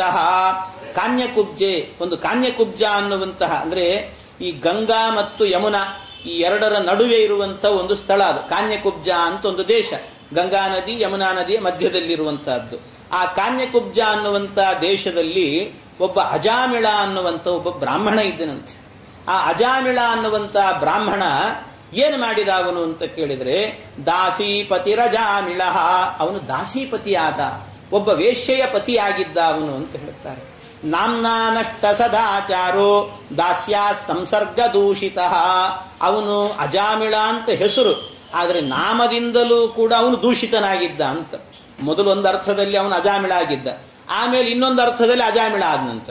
ಏನರ್ಥ ಅಜಾಮಿಳ ಅಂತ ಹೇಳಿದ್ರೆ? ಏನರ್ಥ ಅಜಾಮಿಳ ಅಂತ ಹೇಳಿದ್ರೆ, ಮೊದಲೇನಾಗಿದ್ದಂತೆ ಅಜಾಮಿಳ ಅನ್ನೋದಕ್ಕೆ ಅರ್ಥ ಹೇಗೆ ಅಂದ್ರೆ ಅಜ ಅಮಿಳ ಅಂತ, ಅಜ ಅಮಿಳ ಅಂತ. ಅಜ ಅಮಿಳ ಅಂತ ಹೇಳಿದ್ರೆ, ಅಜ ಅಂತ ಹೇಳಿದ್ರೆ ನ ಜಾಯತೆ ಇತ್ಯಜ, ಯಾರಿಗೆ ಹುಟ್ಟಿಲ್ಲ? ಪರಮಾತ್ಮನಿಗೆ. ಹಾಗಾಗಿ ಭಗವಂತನಿಗೆ ಅಜ ಅಂತ ಹೆಸರು. ಜನನರಹಿತನಾಗಿರೋದಂಥವನು ಪರಮಾತ್ಮ. ಅವನ ಅನುಗ್ರಹದಿಂದಾಗಿ ಅಮಿಲ, ಅಮಿಲ ಅಂತ ಹೇಳಿದ್ರೆ ಅವನಿಗೆ ಜ್ಞಾನ ಉದಯವಾಯಿತು. ಕೊನೆಯಲ್ಲಿ ಆಗಬೇಕಾದ್ರೆ ಜ್ಞಾನೋದಯ ಎನ್ನುವಂತಹದ್ದಾಯ್ತಂತೆ ಅವನಿಗೆ ಕೊನೆಗೆ. ಆದ್ರಿಂದ ಅವನಿಗೆ ಮೊದಲು ಜ್ಞಾನ ಉದಯವಾಗಿತ್ತು, ಮೊದಲು ಆಗಿತ್ತು, ಕೊನೆಗೂ ಆಗುತ್ತೆ. ಹಾಗಾಗಿ ಅಜಾಮಿಳ ಅಂತ ಒಂದರ್ಥ. ಇನ್ನೊಂದು ಅರ್ಥದಲ್ಲಿ ಮಧ್ಯದಲ್ಲಿ ಏನಾದ ಅವನು ನಷ್ಟ ಸದಾಚಾರ, ಅವನ ಆಚಾರ ಎಲ್ಲ ನಷ್ಟವಾಗಿ ಹೋಯಿತು, ಆಗ್ಲೂ ಅಜಾಮಿಳ ಆಗಿದ್ದಂತೆ. ಅಜಾ ಅಂತ ಹೇಳಿದ್ರೆ ಯಾವುದು ಅಂದ್ರೆ, ಅಜಾ ಅಂತ ದೀರ್ಘವಾಗಿ ಹೇಳಿದರೆ ಅದಕ್ಕೆ ಅರ್ಥ ಏನು ಅಂದ್ರೆ ಅವಿದ್ಯೆ ಅಂತ ಅರ್ಥ. ಅನಾದಿಯಾಗಿರುವಂತಹ ಅವಿದ್ಯೆ. ಅದು ನಮಗೆ ಅನಾದ್ಯ ವಿದ್ಯಾ ಅಂತ ಎಲ್ಲಾ ಗ್ರಂಥಗಳನ್ನು ಆರಂಭ ಮಾಡುವಾಗ ಟೀಕಾಕೃತ್ಪಾದರೆ ಹೇಳೋದೇನೆ ಅನಾದ್ಯ ವಿದ್ಯಾ ನಿವೃತ್ತ್ಯರ್ಥಂ ಅಂತಲೇ ಹೇಳುತ್ತಾರೆ ಟೀಕಾಕೃತ್ಪಾದರು. ಹಾಗಾಗಿ ಅನಾದಿ ಕಾಲದಿಂದಲೂ ಕೂಡ ಪರಂಪರಾ ಪ್ರಾಪ್ತವಾಗಿ ಬಂದಿರುವಂತಹ ಅವಿದ್ಯೆಯ ಪರಿಹಾರಕ್ಕೋಸ್ಕರವಾಗಿ ಸಂಸಾರ ವಿವಿಧ ಸಾಂಸಾರಿಕ ದುಃಖ ನಿಬರ್ಹಣೆಯನ ಅಂತೆಲ್ಲ ವ್ಯಾಖ್ಯಾನ ಮಾಡುತ್ತಾರೆ ಟೀಕಾಕೃತ್ಪಾದರು. ಹಾಗಾಗಿ ಅಜ ಅಂತ ಹೇಳಿದರೆ ಅವಿದ್ಯೆ ಅಂತ ಅರ್ಥ. ಆ ಅವಿದ್ಯೆಯಿಂದಾಗಿ ಏನಾಗಿತ್ತು? ಮೀಲ, ಮೀಲ ಅಂತ ಹೇಳಿದ್ರೆ ಅವನ ತತ್ವಜ್ಞಾನ ಎನ್ನುವಂತಹದ್ದು ನಿರ್ಮೂಲನವಾಗಿತ್ತು. ಆದ್ರಿಂದ ಅವನಿಗೆ ಅಜಾಮಿಳ ಅಂತ ಹೆಸರಂತೆ. ಹೀಗೆ ಎರಡರ್ಥದಲ್ಲೂ ಕೂಡ ಅಜಾಮಿಳ ಅಂತ ಅನಿಸಿಕೊಂಡಿದ್ದಾನೆ. ಆದ್ರಿಂದ ಅಂಥ ಅಜಾಮಿಳ ಕಾನ್ಯಕುಬ್ಜದಲ್ಲಿ ಇದ್ದ. ತಸ್ಯ ಪ್ರವಯಸ ಪುತ್ರಾಹ ದಶ ತೇಷಾಂತು ಯೋ ವಮಃ ಬಾಲೋ ನಾರಾಯಣೋ ನಾಮ್ನ ಪಿತ್ರೋಶ್ಚ ದಯಿತೋ ವೃಷಂ. ಅವನಿಗೆ ಮಕ್ಕಳಾಗಿದ್ರು, 10 ಜನ ಮಕ್ಕಳು ಹುಟ್ಟಿದ್ರಂತೆ. 10 ಜನ ಮಕ್ಕಳು. ಆ 10 ಜನ ಮಕ್ಕಳಲ್ಲಿ ಕೊನೇ ಮಗ ಇದ್ನಲ್ಲ, ಆ ಕೊನೇ ಮಗನಿಗಾಗುವಾಗ ನಾರಾಯಣ ಅಂತ ನಾಮಕರಣ ಮಾಡಿದ್ರಂತೆ. ಆಗಿದೆ ನೋಡಿ, ನಾರಾಯಣ ಅಂತ ನಾಮಕರಣ ಮಾಡಿದ್ರು ಕೊನೇ ಮಗನಿಗೆ ನಾರಾಯಣ ಅಂತ ನಾಮಕರಣ ಮಾಡಿದ್ರಿಂದ ಅವನಿಗೆ ಕೊನೆಗೆ ಅವನ ನಾಮಸ್ಮರಣೆ ಬಂತು. ಅವನ ನಾಮಸ್ಮರಣೆ ಬಂದದ್ದಲ್ಲ, ಆ ನಾಮ ಪರಮಾತ್ಮನ ನಾಮ ಅಂತಲೂ ಚಿಂತನೆ ಬಂತಂತ ಅವನಿಗೆ. ಆದ್ರಿಂದ ಮಕ್ಕಳಿಗೆ ನಾಮಕರಣ ಮಾಡುವಾಗಲೂ ಕೂಡ ಏನಾದರೂ ಯೋಚನೆ ಮಾಡಿ ನಾಮಕರಣ ಮಾಡ್ರಿ ಅನ್ನೋದು ಅದಕ್ಕೆ. ಈಗೆಲ್ಲ ಏನ್ ಮಾಡ್ತಾರೆ ಹೇಳಿ, ಪಿಂಕಿ, ಜೂಲಿ, ಜಾಲಿ ಏನೇನೋ ಹೆಸರಿಟ್ಟಿರ್ತಾರೆ. ಎಲ್ಲಿ ಬರ್ತದೆ ನಾಮಸ್ಮರಣೆ ಹೇಳಿ? ಆದ್ರಿಂದ ಹೆಸರಿಡುವಾಗಲೂ ಕೂಡ ಇದು ಭಗವಂತನ ನಾಮ ಅಂತ ತಿಳ್ಕೊಂಡು ಹೇಳಬೇಕು. ಭಗವಂತನ ನಾಮ ಇದು ಅಂತ ನೀವು ಅವಿಜ್ಞಾತ ಅಂತಲೇ ಹೆಸರಿಟ್ಟಿರ್ಬೇಕಾದ್ರೆ, ಅವಿಜ್ಞಾತ ಅದೆಲ್ಲ ವಿಷ್ಣು ಸಹಸ್ರನಾಮದಲ್ಲಿ ಬರುತ್ತದೆ. ಆ ನಾಮಸ್ಮರಣೆಯನ್ನ ಮಾಡಿಕೊಂಡು ಇಡಬೇಕಷ್ಟೆ. ಹಾಗೆ ಒಂದೊಂದು ಹೆಸರನ್ನು ಇಡಬೇಕು. ಆ ರೀತಿ ನಾಮಕರಣ ಮಾಡಿದ್ದ ಇವನು. ಆ ನಾಮಕರಣ ಮಾಡಿದ್ದ ಸಬದ್ಧ ಹೃದಯಸ್ತಸ್ಮಿನ್ ಅರ್ಭಕೆ ಕಲಭಾಷಿಣಿ ನಿರೀಕ್ಷಮಾಣಸ್ತಲ್ಲೀಲಾಂ ಮುಮುದೇ ಜರಟೋ ವೃಷಂ. ಅವನಿಗೆ ಸರಿಯಾಗಿ ತುಂಬ ವಯಸ್ಸಾಗ್ತಾ ಇತ್ತಂತೆ. ಆ ವಯಸ್ಸಾಗುವಾಗಲೂ ಕೂಡ ಒಬ್ಬ ಮಗ ಹುಟ್ಟಿದ್ದ ಅವನಿಗೆ, ಕೊನೆಯ ಮಗ. ಅವನ ಆ ಬಾಲಲೀಲೆಯನ್ನೆಲ್ಲ ನೋಡೋದೇ ಪರಮಾನಂದವಾಗಿತ್ತಂತೆ ಅವನಿಗೆ, ಭಾರಿ ಆನಂದ. ಏನು ಖುಷಿಯೋ ಖುಷಿ, ಬಹಳ ಮುದ್ದಾಗಿತ್ತು. ಅದಿನ್ನು ತೊದಲು ನುಡಿಗಳನ್ನು ಮಾತಾಡ್ತಾ ಇತ್ತು. ಆ ಮಗುವಿನಲ್ಲಿ ಅದು ಬಹಳ ಮೋಹಕವಾಗಿತ್ತು. ಅದರ ಮಾತುಗಳೆಲ್ಲವೂ ಕೂಡ ಅದಕ್ಕೆ ಒಳಗಾಗಿದ್ದಂತೆ. ಅದರ ಆಟವನ್ನೇ ಕಣ್ತುಂಬ ನೋಡುತ್ತಾ ಇದ್ದಂತೆ. ಬಹಳ ಆನಂದ ಪಡ್ತಿದ್ದ ಮುದುಕನಾದರೂ ಕೂಡ. ಭುಂಜಾನ ಪ್ರಪಿಬನ್ ಕಾದನ್ ಬಾಲಕ ಸ್ನೇಹ ಯಂತ್ರಿತ. ಅವನು ಏನು ಮಾಡ್ತಾ ಇದ್ರು ಕೂಡ ಮಗುವಿಗೆ ಪರವಶನಾಗಿ ಬಿಟ್ಟಿದ್ದಂತೆ. ಅವನು ಉಣ್ತಾ ಇದ್ರೆ, ಕುಡಿತಾ ಇದ್ರೆ, ತಿಂತಾ ಇದ್ರೆ, ಏನು ಮಾಡ್ತಾ ಇದ್ರು ಕೂಡ ಮಲಗುವಾಗಲೂ ಪಕ್ಕದಲ್ಲಿ ಕೂಸನ್ನು ಹಾಕೊಂಡೇ ಮಲಗ್ತಿದ್ದಂತೆ. ಅದರ ಮೇಲೆ ಅಷ್ಟೊಂದು ಪ್ರೀತಿ. ಅವನೇನು ತಿಂದರೂ ಕೂಡ ಒಂದು ತುತ್ತು ಅದಕ್ಕೂ ತಿನ್ನಿಸ್ತಾ ಇದ್ದಂತೆ. ಎಲ್ಲ ನನ್ನ ಕೂಸು ತಿನ್ಲಿ ಅಂತ ಅದಕ್ಕೂ ಒಂದು ಸ್ವಲ್ಪ ತುತ್ತು ತಿನಿಸಿ ಅವನು ತಿಂತಾ ಇದ್ದ. ಸಯೇವಂ ವರ್ತಮಾನೋಜ್ಞೋಂ ಮೃತ್ಯು ಕಾಲ ಉಪಸ್ಥಿತೆ. ಅವನಿಗೆ ಸರಿಯಾಗಿ 88 ವರ್ಷ ಕಳೆದಿತ್ತಂತೆ. 88 ವರ್ಷ, 89 ವರ್ಷ ಕಳೆದಿದೆ. ಇನ್ನೇನು 90ನೇ ವರ್ಷ ಬರಬೇಕು. ಆ ವಯಸ್ಸಿನಲ್ಲಾಗಬೇಕಾದ್ರೆ ಅವನಿಗೆ ಮೃತ್ಯು ಕಾಲವೇ ಹತ್ತಿರದಲ್ಲಿದೆ. ಇನ್ನು ಹತ್ತಿರದಲ್ಲಿದ್ದಾನೆ. ಮತಿಂಚಕಾರ ತನಯೇ ಬಾಲೆ ನಾರಾಯಣಾಕ್ವಯೇ. ಅವನು ಮಲಗಿದ್ದಾನಂತೆ. ಮಲಗಿದಾಗಲೇನೆ ಅವನಿಗೆ ಮೃತ್ಯು ಹತ್ತಿರದಲ್ಲಿ ಬಂದಂತೆ ಆಯಿತು. ಮೃತ್ಯು ಹತ್ತಿರದಲ್ಲಿ ಬಂದಂತೆ ಆಯಿತು. ಆ ಮೃತ್ಯು ಹತ್ತಿರದಲ್ಲಿ ಬಂದಂತೆ ಆದ ಕೂಡ್ಲೇನೆ ಅವನ ಕಣ್ಣಿಗೆ ಕಾಣ್ತಾ ಇದ್ದಾರಂತೆ. ಯಾರು ಕಾಣ್ತಿದ್ದಾರೆ? ಸಪಾಶ ಹಸ್ತಾನ್ ಸ್ತ್ರೀನ್ ದೃಷ್ಟ ಪುರುಷಾನ್ ವೃಷದಾರುಣಾನ್ ವಕ್ರತುಂಡಾನ್ ಊರ್ಧ್ವರೋಮ್ಣಃ ಆತ್ಮಾನಂ ನೇತುಮಾಗತಾನ್. ಸಪಾಶ ಹಸ್ತಾನ್ ಸ್ತ್ರೀನ್ ದೃಷ್ಟ. ಪಾಶವನ್ನ ಹಿಡಿದು 3 ಜನ ಬರ್ತಾ ಇದ್ದಾರಂತೆ. ಕೈಯಲ್ಲಿ ಪಾಶ ಹಿಡಿದಿದ್ದಾರೆ. ಪಾಶ ಹಿಡಿದಂತ 3 ಜನ ಬರ್ತಿದ್ದಾರೆ. ನೋಡ್ಲಿಕ್ಕೆ ಭಯಂಕರವಾದಂತ ರೂಪ. ಅದು ಅವರ ಕೂದಲೆಲ್ಲ ನೆಟ್ಟಿಗೆ ನಿಂತಿದ್ದಾವಂತೆ. ಅವರ ಹಲ್ಲುಗಳು ನೋಡಿದ್ರೆ ಕೋರೆ ಹಲ್ಲುಗಳಂತೆ ಕಾಣ್ತಾ ಇದ್ದಾವಂತೆ. ಇದೆಲ್ಲ ಕ್ರೂರವಾಗಿರುವಂತಹ ರೂಪದಿಂದಾಗಿ ಪಾಶವನ್ನ ಹಿಡ್ಕೊಂಡು ಬರ್ತಾ ಇದ್ದಾರೆ. ಇನ್ನೇನು ಅವನಿಗೆ ಪಾಶ ಹಾಕಿ ಎಳಿಬೇಕು ಅಂತ ಹತ್ತಿರಕ್ಕೆ ಬರುವಾಗ ಆಗ ಅಲ್ಲಿ ಮಲಗಿದಂತ ಅಜಾಮಿಳನಿಗೆ ದೂರದಲ್ಲಿ ಆಟ ಆಡ್ತಾ ಇತ್ತಂತೆ ಅವನ ಮಗ ಕೂಸು, ಆ ನಾರಾಯಣ. ದೂರೇ ಕ್ರೀಡನಕಾಸಕ್ತಂ ಪುತ್ರಂ ನಾರಾಯಣಾಕ್ವಯಂ ಪ್ಲಾವಿತೇನ ಸ್ವರೇಣೋಚ್ಚೈಃ ಆಜುಹಾವಾಕುಲೇಂದ್ರಿಯ. ಆ ದೂರದಲ್ಲಿ ಆಟ ಆಡ್ತಾ ಇರುವಂತಹ ಕೂಸನ್ನ ನೋಡಿ ಒಂದು ಸರ್ತಿ ಮಗನನ್ನ ಕರಿಬೇಕು ಅಂತ ಅನ್ನಿಸ್ತಂತವನಿಗೆ. ಮಗನನ್ನ ಕರಿಬೇಕು ಅಂತ ಅನ್ನಿಸಿದ ಕೂಡಲೇ ನಾರಾಯಣ ಅಂತ ಕರೆದಂತೆ. 4 ಅಕ್ಷರದ ನಾರಾಯಣ ಅಂತ ಕರೆದ. ಆ ನಾರಾಯಣ ಅಂತ ಕರಿಲಿಕ್ಕೆ ಪುರುಸೊತ್ತಿಲ್ಲ. ಆ ಕೂಡ್ಲೆ ನಿಶಮ್ಯಂ ಮ್ರಿಯಮಾಣಸ್ಯ ಮುಖತೋ ಹರಿಕೀರ್ತನಂ ಭರ್ತುರ್ನಾಮ ಮಹಾರಾಜ ಪಾರ್ಷದಾ ಸಹಸಾಪತನ್. ಅವನ ಮುಖದಿಂದ ನಾರಾಯಣ ಅನ್ನುವಂಥ ಹರಿನಾಮ ಬಂದದ್ದೇ ತಡ. ಎಲ್ಲಿದ್ರೋ ಏನೋ ವಿಷ್ಣುದೂತರು ಓಡಿ ಬಂದ್ರಂತಲ್ಲಿ. ವಿಷ್ಣುದೂತರು ಓಡಿ ಬಂದು ಆ ಯಮಭಟ್ಟರನ್ನು ತಡೀತಾ ಇದ್ದಾರಂತೆ. ಯಮಭಟ್ರನ್ನ ತಡೆದು ಹೇಳ್ತಾ ಇದ್ದಾರೆ, ಇದು ನಮ್ಮ ಭಾಗ, ನೀವು ತಗೊಳ್ಬಾರದು ಅಂತ ಹೇಳಿದ್ರಂತೆ. ಇದು ನಮ್ಮ ಭಾಗ ಇದು ಅಂದ್ರಂತೆ. ಇದು ನಮ್ಮ ಭಾಗ ಅನ್ನುವಾಗ ಅವರು ಹೇಳ್ತಾ ಇದ್ದಾರೆ, ಇಲ್ಲ ನಮಗೆ ಸೇರಿದಂತಹ ಭಾಗ ಇವನು ನಾವೇ ತಗೊಂಡು ಹೋಗಬೇಕು. ಅದಕ್ಕೆ ಅವ್ರು ಹೇಳಿದ್ರು, ಇಲ್ಲ ಇದು ನಮ್ಮ ಭಾಗವೋ, ಕೊಡು ಇದು ನಮಗೆ ಅಂತ ಹೇಳಿದ್ರಂತೆ. ಇದು ನಮ್ಮ ಭಾಗವೋ, ಅದನ್ನೇ ಹೇಳೋದು. ಇದು ನಮ್ಮ ಭಾಗವೋ ತಾ ಅಂತ ಕೇಳಿದ್ರಂತೆ. ಭಾಗವತ ಅಂದ್ರಂಥದ್ದು. ಭಾಗವತ ಅಂದ್ರೆ ಹೀಗೆ, ಇದು ನಮ್ಮ ಭಾಗವೋ ತ. ಯಾರು ಭಾಗವತ ಕೇಳಿರ್ತಾರೋ ಅವ್ರನ್ನೆಲ್ಲ ವಿಷ್ಣುದೂತರು ಬಂದು ಹೇಳ್ತಾರಂತೆ, ಇದು ನಮ್ಮ ಭಾಗವೋ ತಾ, ಭಾಗವತ ಅಂತ ಹೇಳ್ತಾರಂತೆ. ಹೀಗೆ ಆ ರೀತಿಯಲ್ಲಿ ವಿಷ್ಣು ಪಾರ್ಷದರೆಲ್ಲರೂ ಕೂಡ ಕರೆದ್ರು. ವಿಷ್ಣುದೂತರೆಲ್ಲರೂ ಕೂಡ ನಿಂತು ಹೇಳುತ್ತಾ ಇದ್ದ. ಈ ಪ್ರಸಂಗದಲ್ಲಿ ಒಂದು ಪ್ರಶ್ನೆ ಏನು ಅಂದ್ರೆ, ಯಮದೂತರು ಬಂದ್ರು ಅವನನ್ನ ಕರ್ಕೊಂಡು ಹೋಗ್ಲಿಕ್ಕೆ ಅಂತ. ಆಗ ಅಜಾಮಿಳ ನಾರಾಯಣ ಅಂತ ಮಗನನ್ನ ಕರೆದದ್ದು. ಕಥೆ ಇರೋದು ಹಾಗೆ ಇಲ್ಲಿ ಭಾಗವತದಲ್ಲಿ. ನಾರಾಯಣನನ್ನು ಕರೆದ ಅಂತ. ನಾರಾಯಣನನ್ನ ಕರೆದ ಅಂದ್ರೆ ಯಮದೂತರು ಬಂದಾಗ ನಾರಾಯಣನನ್ನ ಕರೀತಿದ್ದಾನೆ ಅಂತ ಹೇಳಿದ್ರೆ ಏನು ಅಭಿಪ್ರಾಯ? ಹಾಗಾದ್ರೆ ನಾರಾಯಣ ಅಂತ ಕರೆದದ್ದು ಮಗನನ್ನು ಕರೆದದ್ದು. ಇಲ್ಲಿ ಮಗನನ್ನ ಕರೆದದ್ದು ಅಂದ್ರೆ ಅವನಿಗೇನು ಅಷ್ಟು ಧೈರ್ಯ ಇತ್ತ ಅವನಿಗೆ? ಅಂದ್ರೆ ಯಮದೂತರು ಬಂದರೂ ಕೂಡ ಈ ನನ್ನ ಮಗ ಬಂದು ನನ್ನನ್ನು ಕಾಪಾಡ್ತಾನೆ, ರಕ್ಷಣೆ ಮಾಡ್ತಾನೆ ಅಂತ ಹೇಳಿಬಿಟ್ಟು ಏನಾದರೂ ನಂಬಿಕೆ ಇತ್ತ? ಏನಿತ್ತು ಅವನಿಗೆ ಅಂತ ಕೇಳಿದ್ರೆ, ಅದಕ್ಕಿಲ್ಲಿ ಮೇಲ್ನೋಟದಲ್ಲಿ ನೋಡುವಾಗ ದೂರೇ ಕ್ರೀಡನಕಾಸಕ್ತಂ ಪುತ್ರಂ ನಾರಾಯಣಾಕ್ವಯಂ ಅಂತ ಹೇಳಿದ್ದಾರೆ. ಪುತ್ರಂ ಅಲ್ಲಿ ಸ್ಪಷ್ಟ ಇದೆ, ಪುತ್ರ ಅಂತಿದೆ. ಪುತ್ರನಾದಂತಹ ನಾರಾಯಣನನ್ನ ಕರೆದದ್ದು ಅಂತ. ಹಾಗಾದ್ರೆ ಪುತ್ರನನ್ನ ಕರೆದ ಅಂತ ಹೇಳಿದ್ರೆ ಹಾಗೆ ಅವನು ಬಂದು ಇವನನ್ನು ರಕ್ಷಣೆ ಮಾಡ್ಲಿಕ್ಕೆ ಸಾಧ್ಯನಾ? ಅಷ್ಟು ತಾಕತ್ತು ಅವನಿಗಿದೆಯಾ? ಆದ್ರೂ ಅವನನ್ನೇ ಕರೆದಿದ್ದಾನೆ ಅಂತ ಭಾಗವತ ಸ್ಪಷ್ಟ ಹೇಳುತ್ತದೆ. ಹಾಗಾದ್ರೆ ಏನು ಅಭಿಪ್ರಾಯ ಅಂತ ಕೇಳಿದ್ರೆ, ಅದಕ್ಕೆ ಇಲ್ಲಿ ಅವನು ಮಗನನ್ನ ಕರೀತಾ ಇದ್ದ. ಮಗನನ್ನ ಕರೆಯುವಾಗ ಅವನಿಗೇನಾಯ್ತಂತೆ, ಇದು ಭಗವಂತನ ನಾಮ ಅಂತ ಅವನ ಸ್ಮರಣೆಗೆ ಬಂತಂತೆ. ಇದು ಪರಮಾತ್ಮನ ನಾಮ ಅಂತ ಸ್ಮರಣೆಗೆ ಬಂತಂತೆ. ಇದು ಪರಮಾತ್ಮನ ನಾಮ ಅಂತ ಸ್ಮರಣೆಗೆ ಬಂದದ್ದೇ ತಡ. ಆ ಕೂಡಲೇ ವಿಷ್ಣುದೂತರು ಬಂದರು ಅಂತ ಹೇಳ್ತಾರೆ. ಆ ಕೂಡಲೇ ವಿಷ್ಣುದೂತರು ಬಂದರು. ಇದು ಪರಮಾತ್ಮನ ನಾಮ ಅಂತ ಸ್ಮರಣೆ. ಹಾಗಾದ್ರೆ ಪುತ್ರಂ ನಾರಾಯಣಾಕ್ವಯಂ ಅಂತ ಇದೆ ಅಲ್ವಾ? ಅಂದ್ರೆ ಪುತ್ರ ಅನ್ನೋ ಶಬ್ದಕ್ಕೆ ಏನ್ ಮಾಡಬೇಕು ಅಂದ್ರೆ, ಪುತ್ರ ಅನ್ನೋ ಶಬ್ದದ ಅರ್ಥ ಏನು ಅಂತ ಹೇಳಿದ್ರೆ ಮಗ ಅಂತ ಅರ್ಥ ಅಲ್ಲ. ಮತ್ತೇನು ಅಂದ್ರೆ ಪುತ್ರ ಅಂದ್ರೆ ಪುನ್ನಾಮ ನರಕ ತ್ರಾಯತೆ ಇತಿ ಪುತ್ರ ಅಂದ್ರೆ ಯಾರು ನರಕದಿಂದ ಪಾರು ಮಾಡ್ತಾನೋ ಅವನನ್ನ ಪುತ್ರ ಅಂತ ಕರೀತಾರೆ. ಹಾಗಾಗಿ ಪುತ್ರಂ ಅಂತ ಹೇಳಿದ್ರೆ ಭಗವಂತನೇ ನರಕದಿಂದ ಪಾರು ಮಾಡೋದು ಯಾರು? ನಮ್ಮನ್ನ ಪರಮಾತ್ಮನೇ ಪಾರು ಮಾಡೋದು. ಹಾಗಾಗಿ ಪುತ್ರಂ ನಾರಾಯಣಾಹ್ವಯಂ ಅಂತ ಹೇಳಿದರೂ ಕೂಡ ಭಗವಂತ ಅಂತಲೇ ಅರ್ಥ. ಆದ್ರಿಂದ ಇಲ್ಲಿ ಮೂಲತಃ ಅವನು ಸ್ಮರಣೆ ಮಾಡಿದ್ದು ಪರಮಾತ್ಮನ ನಾಮಸ್ಮರಣೆ ಅಲ್ಲ. ವೇಶ್ಯೆಯ ಜೊತೆಗೆ ಸಂಸಾರ ಮಾಡಿದವನು ಅಂಥವನಿಗೆ ಇಂಥ ನಾಮಸ್ಮರಣೆ ಬರಲಿಕ್ಕೆ ಹೇಗೆ ಸಾಧ್ಯ ಅಂತ ಕೇಳಿದ್ರೆ ಆಚಾರ್ಯರು ನಿರ್ಣಯವನ್ನು ಕೊಡ್ತಾರೆ. ಆಚಾರ್ಯರು ಹೇಳ್ತಾರೆ, ಅವನಿಗೆ ಈ ನಾಮಸ್ಮರಣೆ ಬರಲಿಕ್ಕೆ ಕಾರಣ ಏನು ಅಂದ್ರೆ, ಈಗ ಅವನು ಒಬ್ಬ ವೇಶ್ಯೆಯ ಪತಿಯಾಗಿದ್ದಾನಷ್ಟೇ. ಆದರೆ ಇದಕ್ಕಿಂತಲೂ ಮೊದಲು ಮಹಾ ಸದಾಚಾರ ಸಂಪನ್ನನಾಗಿದ್ದ, ಭಾರೀ ಸದಾಚಾರ ಸಂಪನ್ನನಾಗಿದ್ದಂತೆ.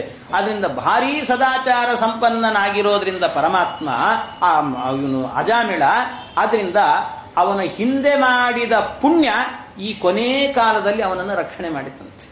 ಅದಕ್ಕೆ ಹೇಳೋದು ಮಧ್ವಾಚಾರ್ಯ ಒಂದು ಕಡೆ ಹೇಳ್ತಾರೆ, ನಿರ್ಣಯ ಗ್ರಂಥದಲ್ಲಿ ಹೇಳ್ತಾರೆ ಆಚಾರ್ಯರು, ನ ದೇವತೋಷಣಂ ವೃಥ, ದೇವತೋಷಣಂ ವೃಥ ನ, ಯಾವತ್ತೂ ಕೂಡ ನೀವು ದೇವ ಕಾರ್ಯವನ್ನ ಒಂದು ಹನಿಯಷ್ಟು ಮಾಡಿದ್ದೀರಿ ಅಂದ್ರೂ ಕೂಡ ಅದು ವ್ಯರ್ಥ ಆಗೋದಿಲ್ಲ. ಯಾವತ್ತೋ ಒಂದು ದಿವಸ ನಿಮ್ಮ ರಕ್ಷಣೆಗೆ ಅಂತದು ಬಂದೇ ಬರ್ತದಂತೆ. ಒಂದು ದಿವಸವೂ ಕೂಡ ವ್ಯರ್ಥ ಆಗೋದಿಲ್ಲ. ನೀವೇನೋ ಇವತ್ತು ಮಾಡಿ ಅಲ್ಲ ಇಷ್ಟೆಲ್ಲ ಮಾಡಿದೆ ದೇವ್ರ ಪೂಜೆ ಅದು ಇದು ಅಂತ ಏನೋ ಮಾಡಿದೆ, ಏನೂ ಪ್ರಯೋಜನ ಆಗಿಲ್ಲ ಅನ್ನಬೇಡ್ರಿ. ಇವತ್ತಲ್ಲ ಅಂದ್ರೂ ನಾಳೆ ನಿಮ್ಮನ್ನು ರಕ್ಷಣೆ ಮಾಡುತ್ತದೆ. ನ ದೇವತೋಷಣಂ ವೃಥ, ನೀವು ದೇವ ಕಾರ್ಯ ಅಂತ ತಸ್ಯರ್ಥೇ ಯಕ್ಷಣೋ ನೀತಃ ನೀತ ಏವ ನ ಸಂಶಯ ಅಂತ ಅವನಿಗೋಸ್ಕರ ಭಗವಂತನಿಗೋಸ್ಕರ ನಿಮ್ಮ ಜೀವನದಲ್ಲಿ ಯಾವ ಕ್ಷಣವನ್ನ ತಗೊಂಡು ಅವನಿಗೋಸ್ಕರ ಕೊಟ್ಟಿದ್ದೀರೋ ಆ ಕ್ಷಣ ಅದು ಹಾಗೇ ಉಳಿದಿದೆ ಅಂತ ತಿಳ್ಕೊಳ್ರಿ. ಬೇರೆ ಕ್ಷಣಗಳೆಲ್ಲ ವ್ಯರ್ಥ ಆಯಿತು ಅಂತ ತಿಳ್ಕೊಳ್ರಿ. ಆದರೆ ಪರಮಾತ್ಮನಿಗೋಸ್ಕರ ಇಟ್ಟ ಕ್ಷಣ ಅದು ಯಾವಾಗಲೂ ಸಾರ್ಥಕವಾಗಿರುತ್ತೆ ಅಂತಲೇ ತಿಳ್ಕೋಬೇಕು. ಹಾಗೆ ಇವನು ಕೂಡ ಕೊನೆ ಕಾಲದಲ್ಲಿ ಪುತ್ರಂ ನಾರಾಯಣಾಹ್ವಯಂ, ಪುತ್ರನಾಗಿರುವಂತ ಭಗವಂತನನ್ನೇ ಇಲ್ಲಿ ಸ್ಮರಣೆ ಮಾಡಿದ್ದು. ಆದ್ರಿಂದಾಗಿ ವಿಷ್ಣು ದೂತರು ಬಂದಿದ್ದಾರೆ ಅಂತ ತಿಳ್ಕೋಬೇಕು. ಆದ್ರೆ ಮತ್ತೆ ಹಾಗಾದ್ರೆ ಇವನಿಗೆ ಇಷ್ಟು ಪಾಪ ಮಾಡಲಿಕ್ಕೆ ಕಾರಣ ಏನು ಅಂದ್ರೆ ಆಚಾರ್ಯ ಹೇಳ್ತಾರೆ, ನಿರ್ಣಯವನ್ನು ಕೊಡ್ತಾರೆ. ಮೊದಲು ಸದಾಚಾರ ಸಂಪನ್ನ, ಅವನೇನು ಮಾಡಿದ್ದ ಅಂದ್ರೆ ತನ್ನ ಯೋಗ್ಯತೆಯನ್ನ ಮೀರಿ ಪುಣ್ಯ ಸಂಪಾದನೆ ಮಾಡಿದ್ದಂತೆ. ಯೋಗ್ಯತೆ ಮೀರಿ ಪುಣ್ಯ ಸಂಪಾದನೆ, ಅದಕ್ಕೋಸ್ಕರ ಪರಮಾತ್ಮನಿಗೆ ಹೆಸರೇನು ಅಂದ್ರೆ ಏಧಮಾನದ್ವಿಟ್ ಅಂತ ಕರೀತಾರೆ. ಏಧಮಾನದ್ವಿಟ್ ಇದೆಲ್ಲ ವೇದದಲ್ಲಿ ಬರುವಂತ ಶಬ್ದಗಳು. ಏಧಮಾನದ್ವಿಟ್ ಅಂತ, ಏಧಮಾನದ್ವಿಟ್ ಅನ್ನೋದಕ್ಕೆ ಅರ್ಥ ಏನು ಅಂತ ಹೇಳಿದ್ರೆ, ಯಾರು ತನ್ನ ಯೋಗ್ಯತೆಯನ್ನ ಮೀರಿ ಪುಣ್ಯ ಸಂಪಾದನೆ ಮಾಡಿರ್ತಾನೋ ಅಂಥವರ ಪುಣ್ಯವನ್ನ ಹ್ರಾಸ ಮಾಡುವವನು ಅಂತ ಅರ್ಥ. ಪರಮಾತ್ಮ ಅವರ ಪುಣ್ಯವನ್ನು ಹ್ರಾಸ ಮಾಡ್ತಾನಂತೆ ಪರಮಾತ್ಮ. ಅದನ್ನೇ ಭಗವದ್ಗೀತೆಯಲ್ಲೂ ಕೂಡ ಹೇಳಿರುವಂತಹದ್ದು. ಅಪಿಚೇತ್ಸು ದುರಾಚಾರ, ಅವನ್ನ ನಿಜವಾಗ್ಲೂ ಕೂಡ ಕೆಲವೊಬ್ರು ದುಷ್ಟತೆ ಇರಲ್ಲ ಅವರಿಗೆ, ಆದ್ರೂ ದುಷ್ಟತನವನ್ನ ಮಾಡಿರ್ತಾರೆ. ಅಪಿಚೇತ್ಸು ದುರಾಚಾರ ಭಜತೆ ಮಾಂ ಅನನ್ಯ ಭಾಕ್ ಸಾಧುರೇವ ಸಮಂತವ್ಯ ಅಂತ. ಅಪಿಚೇತ್ಸು ದುರಾಚಾರ, ಕೆಲವೊಮ್ಮೆ ದುರಾಚಾರ ಆಗಿದ್ರೂ ಕೂಡ ಭಜತೆ ಮಾಂ ಅನನ್ಯ ಭಾಕ್, ಯಾರು ನನ್ನನ್ನ ಅನನ್ಯವಾಗಿ ಚಿಂತನೆ ಮಾಡ್ತಾನೋ ಸಾಧುರೇವ ಸಮಂತವ್ಯ, ಅವನು ಸಜ್ಜನ ಅಂತ ತಿಳಿ ಅಂತ ಕೃಷ್ಣ ಭಗವದ್ಗೀತೆಯಲ್ಲಿ ಉಪದೇಶ ಮಾಡ್ತಾನೆ. ಹಾಗೆ ಅವನು ದುರಾಚಾರಿ ಆಗಿದ್ರೂ ಕೂಡ ಅವನು ಭಜತೆ ಮಾಂ ಅನನ್ಯ ಭಾಕ್, ನನ್ನನ್ನು ಅನನ್ಯವಾಗಿ ಚಿಂತನೆ ಮಾಡಿದ. ಕೊನೆ ಕಾಲದಲ್ಲಿ ನಾರಾಯಣ ಎನ್ನುವಂತ ನಾಮಸ್ಮರಣೆಯನ್ನ ಅನನ್ಯವಾಗಿ ಮಾಡಿದ್ದಾನೆ. ಆದ್ರಿಂದಾಗಿ ಅವನ್ನ ರಕ್ಷಣೆ ಮಾಡಲಿಕ್ಕೆ ನನ್ನ ದೂತರು ಬರ್ತಾರೆ, ನಾನೇ ಬರ್ತೇನೆ ಅಂತ ಪರಮಾತ್ಮ ಹೇಳ್ತಾನಂತೆ. ಹೀಗೆ ಕಸ್ಯವಾ ಕುತ ಆಯಾತಾಹ ಕಸ್ಮಾದಸ್ಯ ನಿಷೇಧತ. ಇಷ್ಟು ಆದಾಗ ಅಲ್ಲಿಗೆ ಆ ವಿಷ್ಣು ದೂತರು ಬಂದರು, ಈ ಕಡೆಯಿಂದ ಯಮದೂತರು ಇದ್ದಾರೆ. ಇಬ್ಬರು ಇರುವಾಗ ಇಬ್ಬರು ಕೂಡ ನಿಂತಿದ್ದಾರೆ. ಯಮದೂತರು ನಾವು ಎಳ್ಕೊಂಡು ಹೋಗ್ತೇವೆ ಅಂತ ಅವರು, ವಿಷ್ಣು ದೂತರು ಹೇಳ್ತಾರೆ ನಿಮ್ಮನ್ನು ಎಳ್ಕೊಂಡು ಹೋಗೋಕ್ ಬಿಡೋದಿಲ್ಲ ಅಂತ ಇವರು. ಹಾಗಾದ್ರೆ ಏನ್ ಮಾಡಬೇಕು, ಯಾರೇನು ಮಾಡಬೇಕು ಅಂತ ಕೇಳಿದ್ರೆ ಆಗ ಇಬ್ಬರಿಗೂ ವಾದ ಆಯ್ತಂತೆ, ಚರ್ಚೆ ನಡೀತಂತೆ. ಇಬ್ಬರಿಗೂ, ವಿಷ್ಣು ದೂತರಿಗೆ ಯಮದೂತರಿಗೆ ಇಬ್ಬರಿಗೂ ಚರ್ಚೆ ನಡೀತದೆ. ಆ ಸಂದರ್ಭದಲ್ಲಿ ಅವರು ಕೇಳಿದ್ರಂತೆ, ಕಸ್ಯವಾ ಕುತ ಆಯಾತಾಹ ಕಸ್ಮಾದಸ್ಯ ನಿಷೇಧತ. ಯಾತಕ್ಕೋಸ್ಕರ ಬಂದಿದ್ರಿ? ಯಮದೂತರು ಕೇಳ್ತಾ ಇದ್ದಾರೆ, ಯಾತಕ್ಕೋಸ್ಕರ ಬಂದಿದ್ದೀರಿ ನೀವು? ಯಾರು ನೀವು? ಇವನು ನಮಗೆ ಸೇರಿದವನು ಅಂತ ನಾವು ಎಳ್ಕೊಂಡು ಹೋಗಬೇಕು ಅಂತ ಬಂದ್ರೆ, ಕಿಂ ವಾ ದೇವಾಹ ಉಪದೇವಾಹ ವಾ ಯೂಯಂ ಕಿಂ ಸಿದ್ಧಸತ್ತಮಾಹ, ಏನ್ ದೇವತೆಗಳ ಅಥವಾ ಉಪದೇವತೆಗಳ? ಯಾರು ನೀವು? ಯಾತಕ್ಕೋಸ್ಕರ ಬಂದ್ರಿ? ಇವನನ್ನು ಯಾಕೆ ತಡೀತಿದ್ದೀರಿ ನೀವು? ಸರ್ವೇ ಪದ್ಮ ಫಲಾಶಾಕ್ಷಾಹ ಪೀತ ಕೌಶೇಯ ವಾಸಸಃ. ಎಲ್ಲ ನೋಡ್ತಾ ಇದ್ರೆ ಒಳ್ಳೆ ಪೀತಾಂಬರವನ್ನ ಉಟ್ಟು ಬಂದಿದ್ದೀರಿ ನೀವು. ನೋಡ್ತಾ ಇದ್ರೆ ಕರ್ಣಕುಂಡಲಗಳನ್ನೆಲ್ಲ ಧಾರಣೆ ಮಾಡಿದ್ದೀರಿ. ದಿಶೋ ವಿತಿಮಿರಾಲೋಕಾಹ ಕುರ್ವಂತಿ ಸ್ವೇನ ರೋಚಿಷ ಕಿಮರ್ಥಂ ಧರ್ಮರಾಜಸ್ಯ ಕಿಂಕರಾನ್ನೋ ನಿಷೇಧತ. ಯಾತಕ್ಕೋಸ್ಕರ ಯಮಧರ್ಮನ ಈ ಕಿಂಕರರನ್ನ ತಡಿತಾ ಇದ್ದೀರಿ ನೀವು, ತಡಿಬೇಡಿ ಅಂತ ಹೇಳಿದರೆ ಆಗ ವಿಷ್ಣುದೂತರು ಹೇಳುತ್ತಿದ್ದಾರೆ, ಯೂಯಂ ವೈ ಧರ್ಮರಾಜಸ್ಯ ಯದಿ ನಿರ್ದೇಶಕಾರಿಣಃ ಭೃತಧರ್ಮಸ್ಯ ನಸ್ತತ್ವಂ ಯಚ್ಚಾ ಧರ್ಮಸ್ಯ ಲಕ್ಷಣಂ. ಅದಕ್ಕೆ ಅವರು ಕೇಳಿದ್ರು, ವಿಷ್ಣುದೂತರು ಹೇಳಿದ್ರಂತೆ, ಅಲ್ಲ ನೀವು ನಿಜವಾಗ್ಲೂ ಧರ್ಮರಾಜನ ಅಂದ್ರೆ ಯಮದೇವರ ಆದೇಶವನ್ನ ಪಾಲನೆ ಮಾಡುವವರು ಅಂತಾದ್ರೆ ನೀವೇ ಹೇಳಿ, ಯಾರನ್ನ ಕರ್ಕೊಂಡ್ಬರಬೇಕು ಅಂತ ಹೇಳಿದ್ದಾನವನು? ಯಾರು ದುಷ್ಟರಿದ್ದಾರೋ ಅವರನ್ನ ಕರ್ಕೊಂಡು ಬರಬೇಕು ಅಂತ ಹೇಳಿದ್ದಾನೆ. ಯಾರು ಧರ್ಮಿಷ್ಠರಿದ್ದಾರೋ ಅವರು ಬೇಡ, ಯಾರು ಅಧಾರ್ಮಿಕರೋ ಅವ್ರನ್ನ ನರಕಕ್ಕೆ ಕರ್ಕೊಂಡು ಹೋಗಬೇಕು ಅಂತ ಹೇಳಿದ್ದಾನೆ. ಯಾರು ಧರ್ಮಿಷ್ಠರು ಯಾರು ಅಧರ್ಮಿಷ್ಠರು ಅಂತ ನಿಮಗೆ ಗೊತ್ತಿದೆಯಾ ಅಂತ ಕೇಳಿದೆ.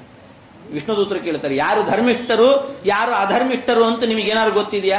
ಹೋಗ್ಲಿ, ಧರ್ಮ ಯಾವುದು ಅಧರ್ಮ ಯಾವುದು ಅಂತ ನಿಮಗೆ ಗೊತ್ತಿದೆಯಾ? ನಿಮಗೇನಾದ್ರೂ ಕೂಡ ಯಾವುದನ್ನು ಧರ್ಮ ಅಂತ ಕರೀತಾರೆ, ಯಾವುದನ್ನು ಅಧರ್ಮ ಅಂತ ಕರೀತಾರೆ, ನಿಮಗೇನಾದ್ರೂ ಗೊತ್ತಿದೆಯಾ ಅಂತ ಕೇಳಿದಾಗ, ಕಥಂ ಸ್ವಿದ್ರಿಯತೆ ದಂಡಃ ಕಿಂ ವಾಸ್ಯ ಸ್ಥಾನಮೀಪ್ಸಿತಂ ದಂಡ್ಯಾಃ ಕಿಂ ಕಾರಿಣಃ ಸರ್ವೇ ಆಹೋಸ್ವಿತ್ ಕತಿಚಿನ್ಋಣಾಂ. ಅಲ್ಲ, ಯಾರ್ಯಾರಿರ್ತಾರೆ ಎಲ್ಲರನ್ನೂ ಕೂಡ ದಂಡನೆ ಮಾಡೋದೇನ? ಸಿಕ್ಕವ್ರನ್ನೆಲ್ಲ ಯಾರು ಶಿಕ್ಷಾರ್ಹರು ಯಾರು ಶಿಕ್ಷಾರ್ಹರಲ್ಲ ವಿಚಾರ ಮಾಡಬೇಕಲ್ಲ. ವಿಚಾರ ಇಲ್ಲದೇನೆ ಎಲ್ಲರನ್ನೂ ಕೂಡ ದಂಡನೆ ಮಾಡೋದು ಇದು ಸರಿಯಲ್ಲ. ಆದ್ರಿಂದ ಯಾವುದು ಧರ್ಮ ಅಂತ ಮೊದಲು ಹೇಳಿ ಸರಿಯಾಗಿ ಅಂತ ಕೇಳಿದಾಗ ಯಮದೂತರೇ ಹೇಳುತ್ತಾ ಇದ್ದಾರೆ, ಯಾವ್ದು ಧರ್ಮ ಅಂತ ಅವರೇ ಹೇಳ್ತಾರಂತೆ. ಯಾವುದನ್ನು ಧರ್ಮ ಅಂತ ಕರಿಬೇಕು? ವೇದ ಪ್ರಣಿಹಿತೋ ಧರ್ಮೋ ಹ್ಯಧರ್ಮಸ್ತದ್ವಿಪರ್ಯಯ. ವೇದ ಪ್ರಣಿಹಿತೋ ಧರ್ಮ, ಯಾವುದು ವೇದದಲ್ಲಿ ವಿಹಿತವಾಗಿದೆಯೋ ಅದು ಧರ್ಮ, ಯಾವುದು ವೇದ ವಿಹಿತ ಅಲ್ಲವೋ ಅದು ಅಧರ್ಮ. ಯಾವುದು ವೇದ ವಿಹಿತವಾದಂತಹದ್ದು? ವೇದೋ ನಾರಾಯಣ ಸಾಕ್ಷಾತ್. ವೇದ ಅಂದ್ರೆ ಬೇರೆ ಏನೂ ಅಲ್ಲ, ಸಾಕ್ಷಾತ್ ಭಗವಂತನೇ. ಆದ್ರಿಂದ ಭಗವಂತನ ವಿಷಯದಲ್ಲಿ ಯಾರು ಅಪರಾಧವನ್ನ ಮಾಡೋದಿಲ್ಲವೋ ಅವರೆಲ್ಲರೂ ಕೂಡ ಧರ್ಮಿಷ್ಠರು ಅಂತ ಅರ್ಥ. ಯಾರು ಅಪರಾಧವನ್ನ ಮಾಡ್ತಾರೋ ಅವರೆಲ್ಲರೂ ಕೂಡ ಅಧರ್ಮಿಷ್ಠರು ಅಂತ ಅರ್ಥ. ಹಾಗಾಗಿ ಏನ ಸ್ವಧಾಮ್ಯಮೀ ಭಾವ ರಜಸ್ತತ್ವೋಮಯ ರಜಸಸ್ತತ್ವಮೋಮಯ. ಈ ರೀತಿ ಯಾರು ಈ ರೀತಿ ಮಾಡ್ತಾರೋ ಅವರಲ್ಲಿ ಸತ್ವ ರಜಸ್ಸು ತಮಸ್ಸು ಅನ್ನುವಂಥ ಗುಣಗಳನ್ನ ಚೇತನಾಚೇತನಗಳಿಗೆ ಕೊಟ್ಟು ಕೆಲವರಿಂದ ಸತ್ಕರ್ಮವನ್ನ ಕೆಲವರಿಂದ ದುಷ್ಕರ್ಮಗಳನ್ನ ಮಾಡಿಸುವವನು ಪರಮಾತ್ಮ. ಅದಕ್ಕೆ ಯಾರು ಸತ್ಕರ್ಮ ಮಾಡಿದ್ದಾರೆ ಯಾರು ದುಷ್ಕರ್ಮ ಮಾಡಿದ್ದಾರೆ ಇದು ಹೇಗೆ ಗೊತ್ತಾಗತ್ತೆ? ಇದನ್ನು ತೀರ್ಮಾನ ಮಾಡೋದು ಯಾರು ಅಂತ ಕೇಳಿದರೆ ಅದನ್ನು ತೀರ್ಮಾನ ಮಾಡುವಂಥವ್ರು ಯಾರು ಅಂದರೆ ನಮಗೆ ಕಣ್ಣಿಗೆ ಕಾಣುವಂಥ ಕೆಲವು ದೇವತೆಗಳು, ಕಣ್ಣಿಗೆ ಕಾಣದೇ ಇರುವಂಥ ಒಳಗಿರುವ ದೇವತೆಗಳೆಲ್ಲ ಮಾಡುತ್ತಾರಂತೆ. ಯಾರ್ಯಾರ ದೇವತೆಗಳು?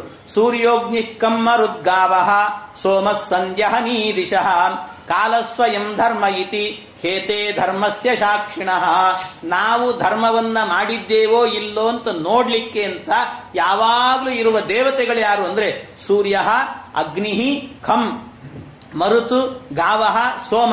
ಇವರೆಲ್ಲರೂ ಕೂಡ ಸೂರ್ಯ, ಅಗ್ನಿ, ಆಕಾಶ, ವಾಯು, ಸ್ವರ್ಗ, ಭೂಮಿ, ಜಲ, ಚಂದ್ರ, ಪ್ರಾತಃ ಸಾಯಂ ಸಂಧ್ಯೆಗಳು, ಹಗಲು ರಾತ್ರಿ ಎನ್ನುವಂತ ಕಾಲ, ಈ ಕಾಲಗಳೇನೆ ಇವೆಲ್ಲ ಇದೆಲ್ಲ ಇವರೇನೆ ನಾವು ಧರ್ಮ ಮಾಡಿದ್ದೀವೋ ಇಲ್ಲೋ ಅನ್ನೋದನ್ನ ನೋಡಿ ಪರಮಾತ್ಮನಿಗೆ ರಿಪೋರ್ಟ್ ಮಾಡುವವರು ಇವರೇ ಅಂತ, ಭಗವಂತನಿಗೆ ಹೇಳುವವರು ಇವರೇ ಅಂತ.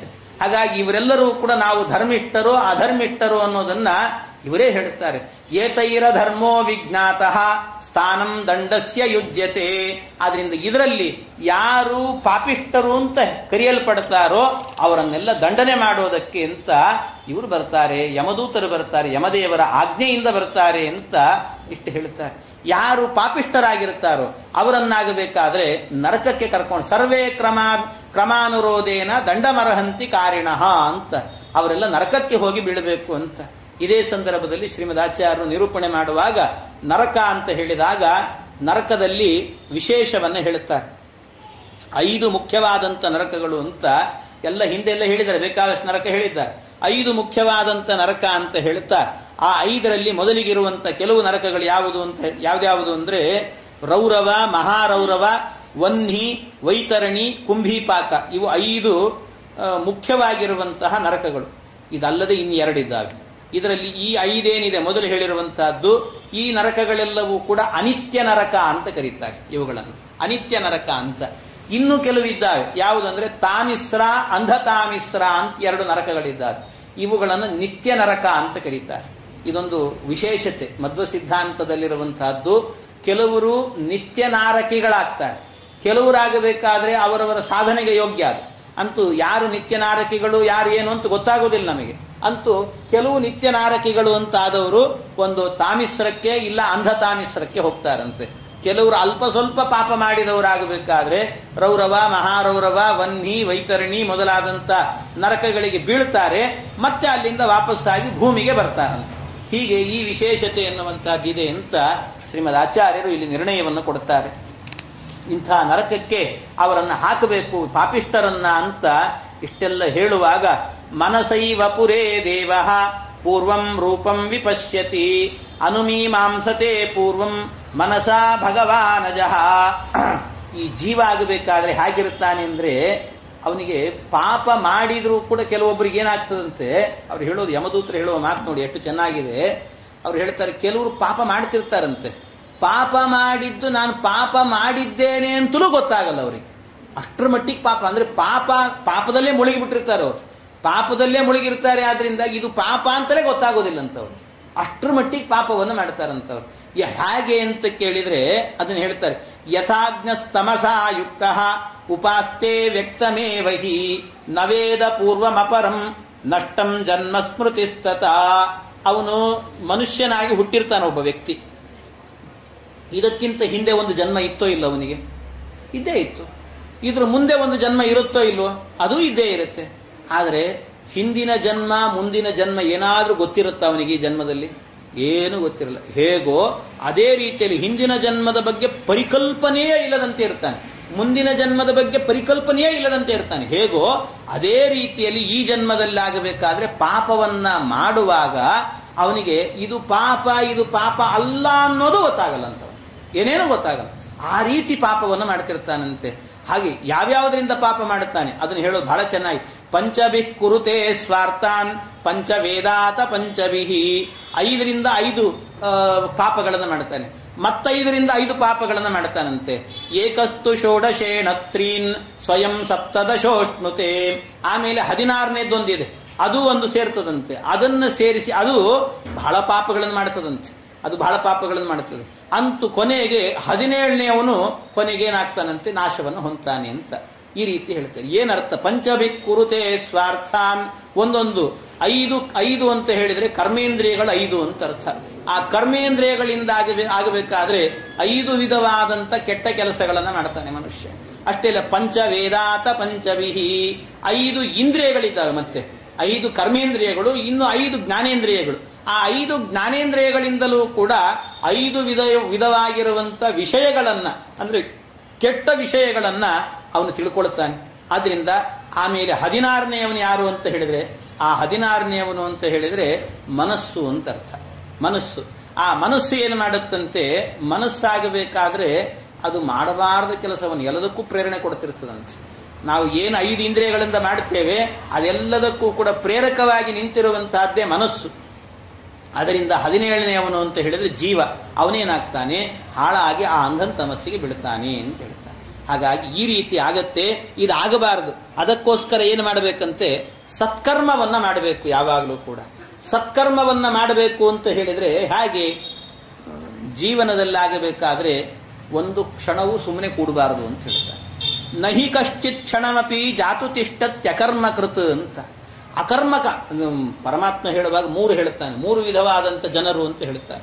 3 ಏನು ಅಂತ ಹೇಳಿದರೆ, ಒಂದು ಕೆಲವರು ಏನು ಮಾಡುತ್ತಾರಂತೆ, ಕೆಲವರು ಕರ್ಮ ಮಾಡುವವರು, ಇನ್ನು ಕೆಲವರು ಅಕರ್ಮ ಮಾಡುವವರು, ಇನ್ನು ಕೆಲವರು ವಿಕರ್ಮ ಮಾಡುವವರು ಅಂತ. ಅಕರ್ಮ, ವಿಕರ್ಮ, ಕರ್ಮ 3 ವಿಧವಾಗಿದ್ದಾರೆ. ಅದರಲ್ಲಿ 3 ವಿಧದಲ್ಲಾಗಬೇಕಾದ್ರೆ ಕೃಷ್ಣ ಮೆಚ್ಚುವಂತಹದ್ದು ಯಾರನ್ನ ಅಂದ್ರೆ ಕರ್ಮ ಮೆಚ್ಚುತ್ತಾನಂತೆ. ಕರ್ಮ ಮಾಡುವವರನ್ನು, ಯಾರು ಕರ್ಮ ಮಾಡ್ತಾ ಇರಬೇಕು. ನಹಿ ಕಶ್ಚಿತ್ ಕ್ಷಣಮಪಿ ಜಾತು ತಿಷ್ಟತ್ಯಕರ್ಮಕೃತ್. ಅವನು ತನ್ನ ಜೀವನದಲ್ಲಿ ಒಂದು ಕ್ಷಣವೂ ಕೂಡ ವ್ಯರ್ಥ ಮಾಡದೇನೆ ಯಾವಾಗಲೂ ಪರಮಾತ್ಮನ ನಾಮಸ್ಮರಣೆ, ಒಂದಲ್ಲ ಒಂದು ಕೆಲಸವನ್ನು ಕೆಲವರು ಮಾಡ್ತಿರ್ತಾರೆ. ನೀವು ಬೇಕಾದ್ರೆ ನೋಡ್ರಿ, ಅವ್ರನ್ನ ಮನೆಯಲ್ಲಿ ಸುಮ್ಮನೆ ಕೂಡಿಸಿದ್ರೆ ಬೆಳಿಗ್ಗಿಂದ ರಾತ್ರಿ ತನಕ ಬೇಕಾದ್ರೂ ಸುಮ್ಮನೆ ಕೂಡ್ತಾರೆ, ಹೊರತಾಗಿ ಏನೂ ಮಾಡೋದಿಲ್ಲ ಅಂತ ಹಾಗಿರ್ತಾರೆ. ಕೆಲವರು ಏನೋ ಮಾಡ್ಲಿಕ್ಕೆ ಹೋಗಲ್ಲ, ಸುಮ್ಮನೆ ಕೂಡ್ತೀವಿ.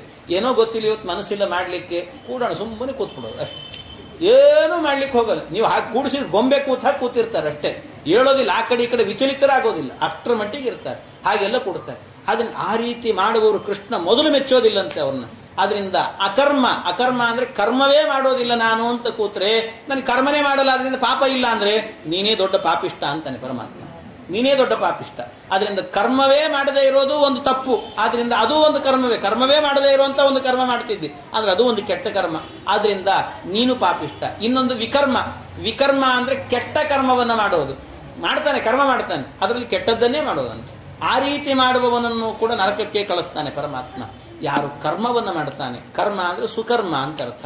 ಹಾಗಾಗಿ ಯಾರು ಒಳ್ಳೆಯ ಕರ್ಮವನ್ನ ಮಾಡ್ತಾನೆ ಅಂಥವನಿಗಾಗಬೇಕಾದ ಕಾರ್ಯತೆ ಕ್ಯವಶ ಕರ್ಮ ಸರ್ವ ಪ್ರಕೃತಿಜೈರ್ಗುಣೈ, ಎಲ್ಲ ಗುಣದಿಂದ ಪರಮಾತ್ಮನ ಚಿಂತನೆಯನ್ನ ಮಾಡಿಕೊಂಡು ಯಾರು ಕರ್ಮವನ್ನ ಮಾಡ್ತಾನೋ ಅಂಥವನಿಗೆ ಪರಮಾತ್ಮ ವಿಶೇಷ ಅನುಗ್ರಹವನ್ನ ಮಾಡುತ್ತಾನೆ ಅಂತ.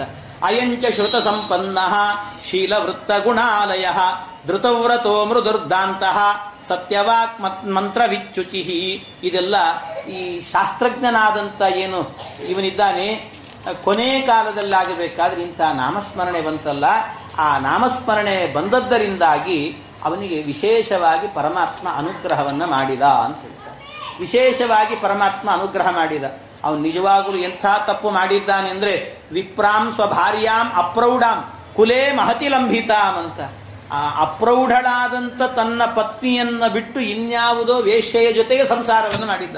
ಸ್ತ್ರೀಯರಲ್ಲಿ ಅಪ್ರೌಢಾಂ ಅಂತ ಹೇಳುತ್ತಾರೆ. ಇದಕ್ಕೆಲ್ಲ ವ್ಯಾಖ್ಯಾನ ಮಾಡುತ್ತಾರೆ ಸತ್ಯಧರ್ಮರೆಲ್ಲ ಹೇಳಬೇಕಾದ್ರೆ ಬಹಳ ಚೆನ್ನಾಗಿ ಹೇಳಿದ್ದಾರೆ.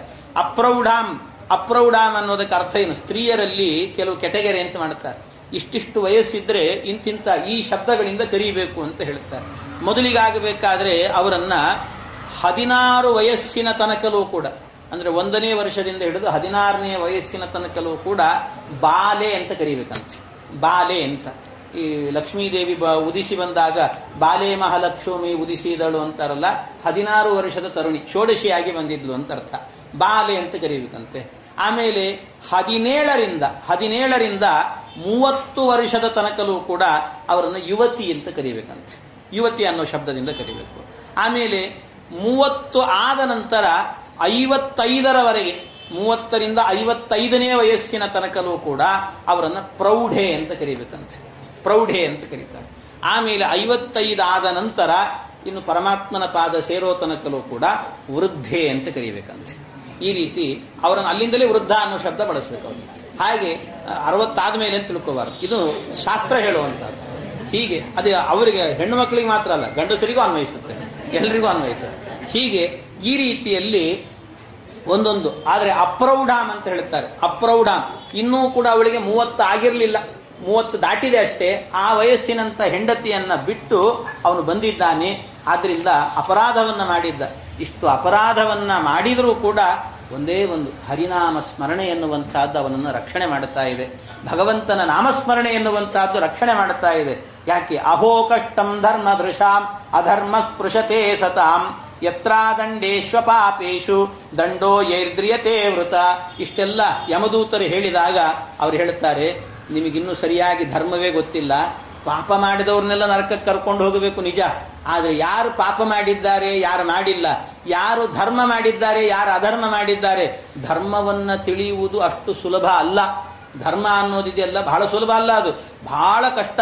ಯಾವುದು ಧರ್ಮ ಯಾವುದು ಅಧರ್ಮ ಅಂತ ತೀರ್ಮಾನ ಮಾಡುವುದೇ ಕಷ್ಟ.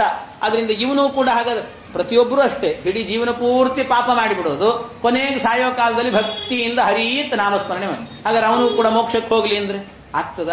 ಅದರಿಂದ ಇದು ನಿಶ್ಚಯ ಮಾಡ್ಲಿಕ್ಕೆ ಬರೋದಿಲ್ಲ. ಅದರಿಂದ ಸುಲಭ ಅಲ್ಲ. ಅದಕ್ಕೆ ಇವನು ಅಜಾಮಿಳ ಆಗಬೇಕಾದ್ರೆ, ಪೂರ್ವದಲ್ಲಾಗಬೇಕಾದ್ರೆ ಬಹಳ ದೊಡ್ಡ ಪುಣ್ಯವನ್ನ ಮಾಡಿದ್ದಾನೆ. ಈಗ ಮಾತ್ರ ಕೆಲವು ವರ್ಷಗಳ ಕಾಲ ಅವನ ಯೋಗ್ಯತೆ ಮೀರಿ ಪುಣ್ಯ ಸಂಪಾದನೆ ಮಾಡಿದ್ದರಿಂದಾಗಿ ಪರಮಾತ್ಮ ಅವನಿಂದ ಈ ತಪ್ಪನ್ನ ಮಾಡಿಸಿದ್ದಾನೆ. ಆದ್ರಿಂದ ಈ ಕೊನೆಯಲ್ಲಾಗುವಾಗ ಅವನಿಗೇನಾಗಿದೆ, ತನ್ನ ಪುಣ್ಯ ಕ್ರಾಸ ಆಗಿದೆ, ಹೆಚ್ಚಿನ ಪುಣ್ಯ ಹೋಗಿದೆ. ಈಗ ಭಗವಂತನ ನಾಮಸ್ಮರಣೆ ಬಂದಿದೆ. ಆ ನಾಮಸ್ಮರಣೆ ಬಂದಾಗ ಮಹಾಧಾರ್ಮಿಕ ಅಂತ ಕರೆಸಿಕೊಳ್ತಾನೆ ಅವನು. ಆ ಧಾರ್ಮಿಕನಾದ್ರಿಂದಾಗಿ ಅವನನ್ನು ನಾವು ಕರ್ಕೊಂಡು ಹೋಗಬೇಕೇ ಹೊರತು ನೀವು ಕರ್ಕೊಂಡು ಹೋಗಲಿಕ್ಕೆ ಸಾಧ್ಯವೇ ಇಲ್ಲ ಅಂತ ಈ ರೀತಿಯಲ್ಲಿ ಆ ವಿಷ್ಣು ದೂತರು ಅವನನ್ನು ತಡೆದ್ರಂತೆ. ಇಷ್ಟು ತಡೆದು ಆ ಸಂದರ್ಭದಲ್ಲಿ ಹೇಳ್ತಾ ಇದ್ದಾರೆ, ಯಾರ್ಯಾರಿಗೆ ಹೇಗಾಗತ್ತೆ. ಪರಮಾತ್ಮನ ನಾಮಸ್ಮರಣೆಯನ್ನ ಮಾಡುವವರು ಅಂತ ಕೆಲವರು ಇರ್ತಾರಂತೆ. ಭಗವಂತನ ನಾಮಸ್ಮರಣೆ ಹಾಗೆಲ್ಲ ಮಾಡ್ತಿರ್ತಾರೆ ಅಂತ ಕೆಲವು ಯೋಗ್ಯ ಜೀವಿಗಳು ಅಂತಿರ್ತಾರಂತೆ. ಆ ಯೋಗ್ಯ ಜೀವಿಗಳಿಗೆ ಮಾತ್ರ ಹೀಗಾಗ್ತದೆ ಅಂತಾರೆ. ಕೆಲವು ಯೋಗ್ಯ ಜೀವಿಗಳು ಏನಾಗುತ್ತೆ ಅಂದ್ರೆ ಸ್ಥೇನಸ್ಸು ರಾಪೋ ಮಿತ್ರದೃಕ್ ಬ್ರಹ್ಮ ಗುರುತಲ್ಪಗ ಸ್ತ್ರೀರಾಜ ಪಿತೃಗೋ ಹಂತ ಏಚ ಪಾತಕಿನೋಪರೆ.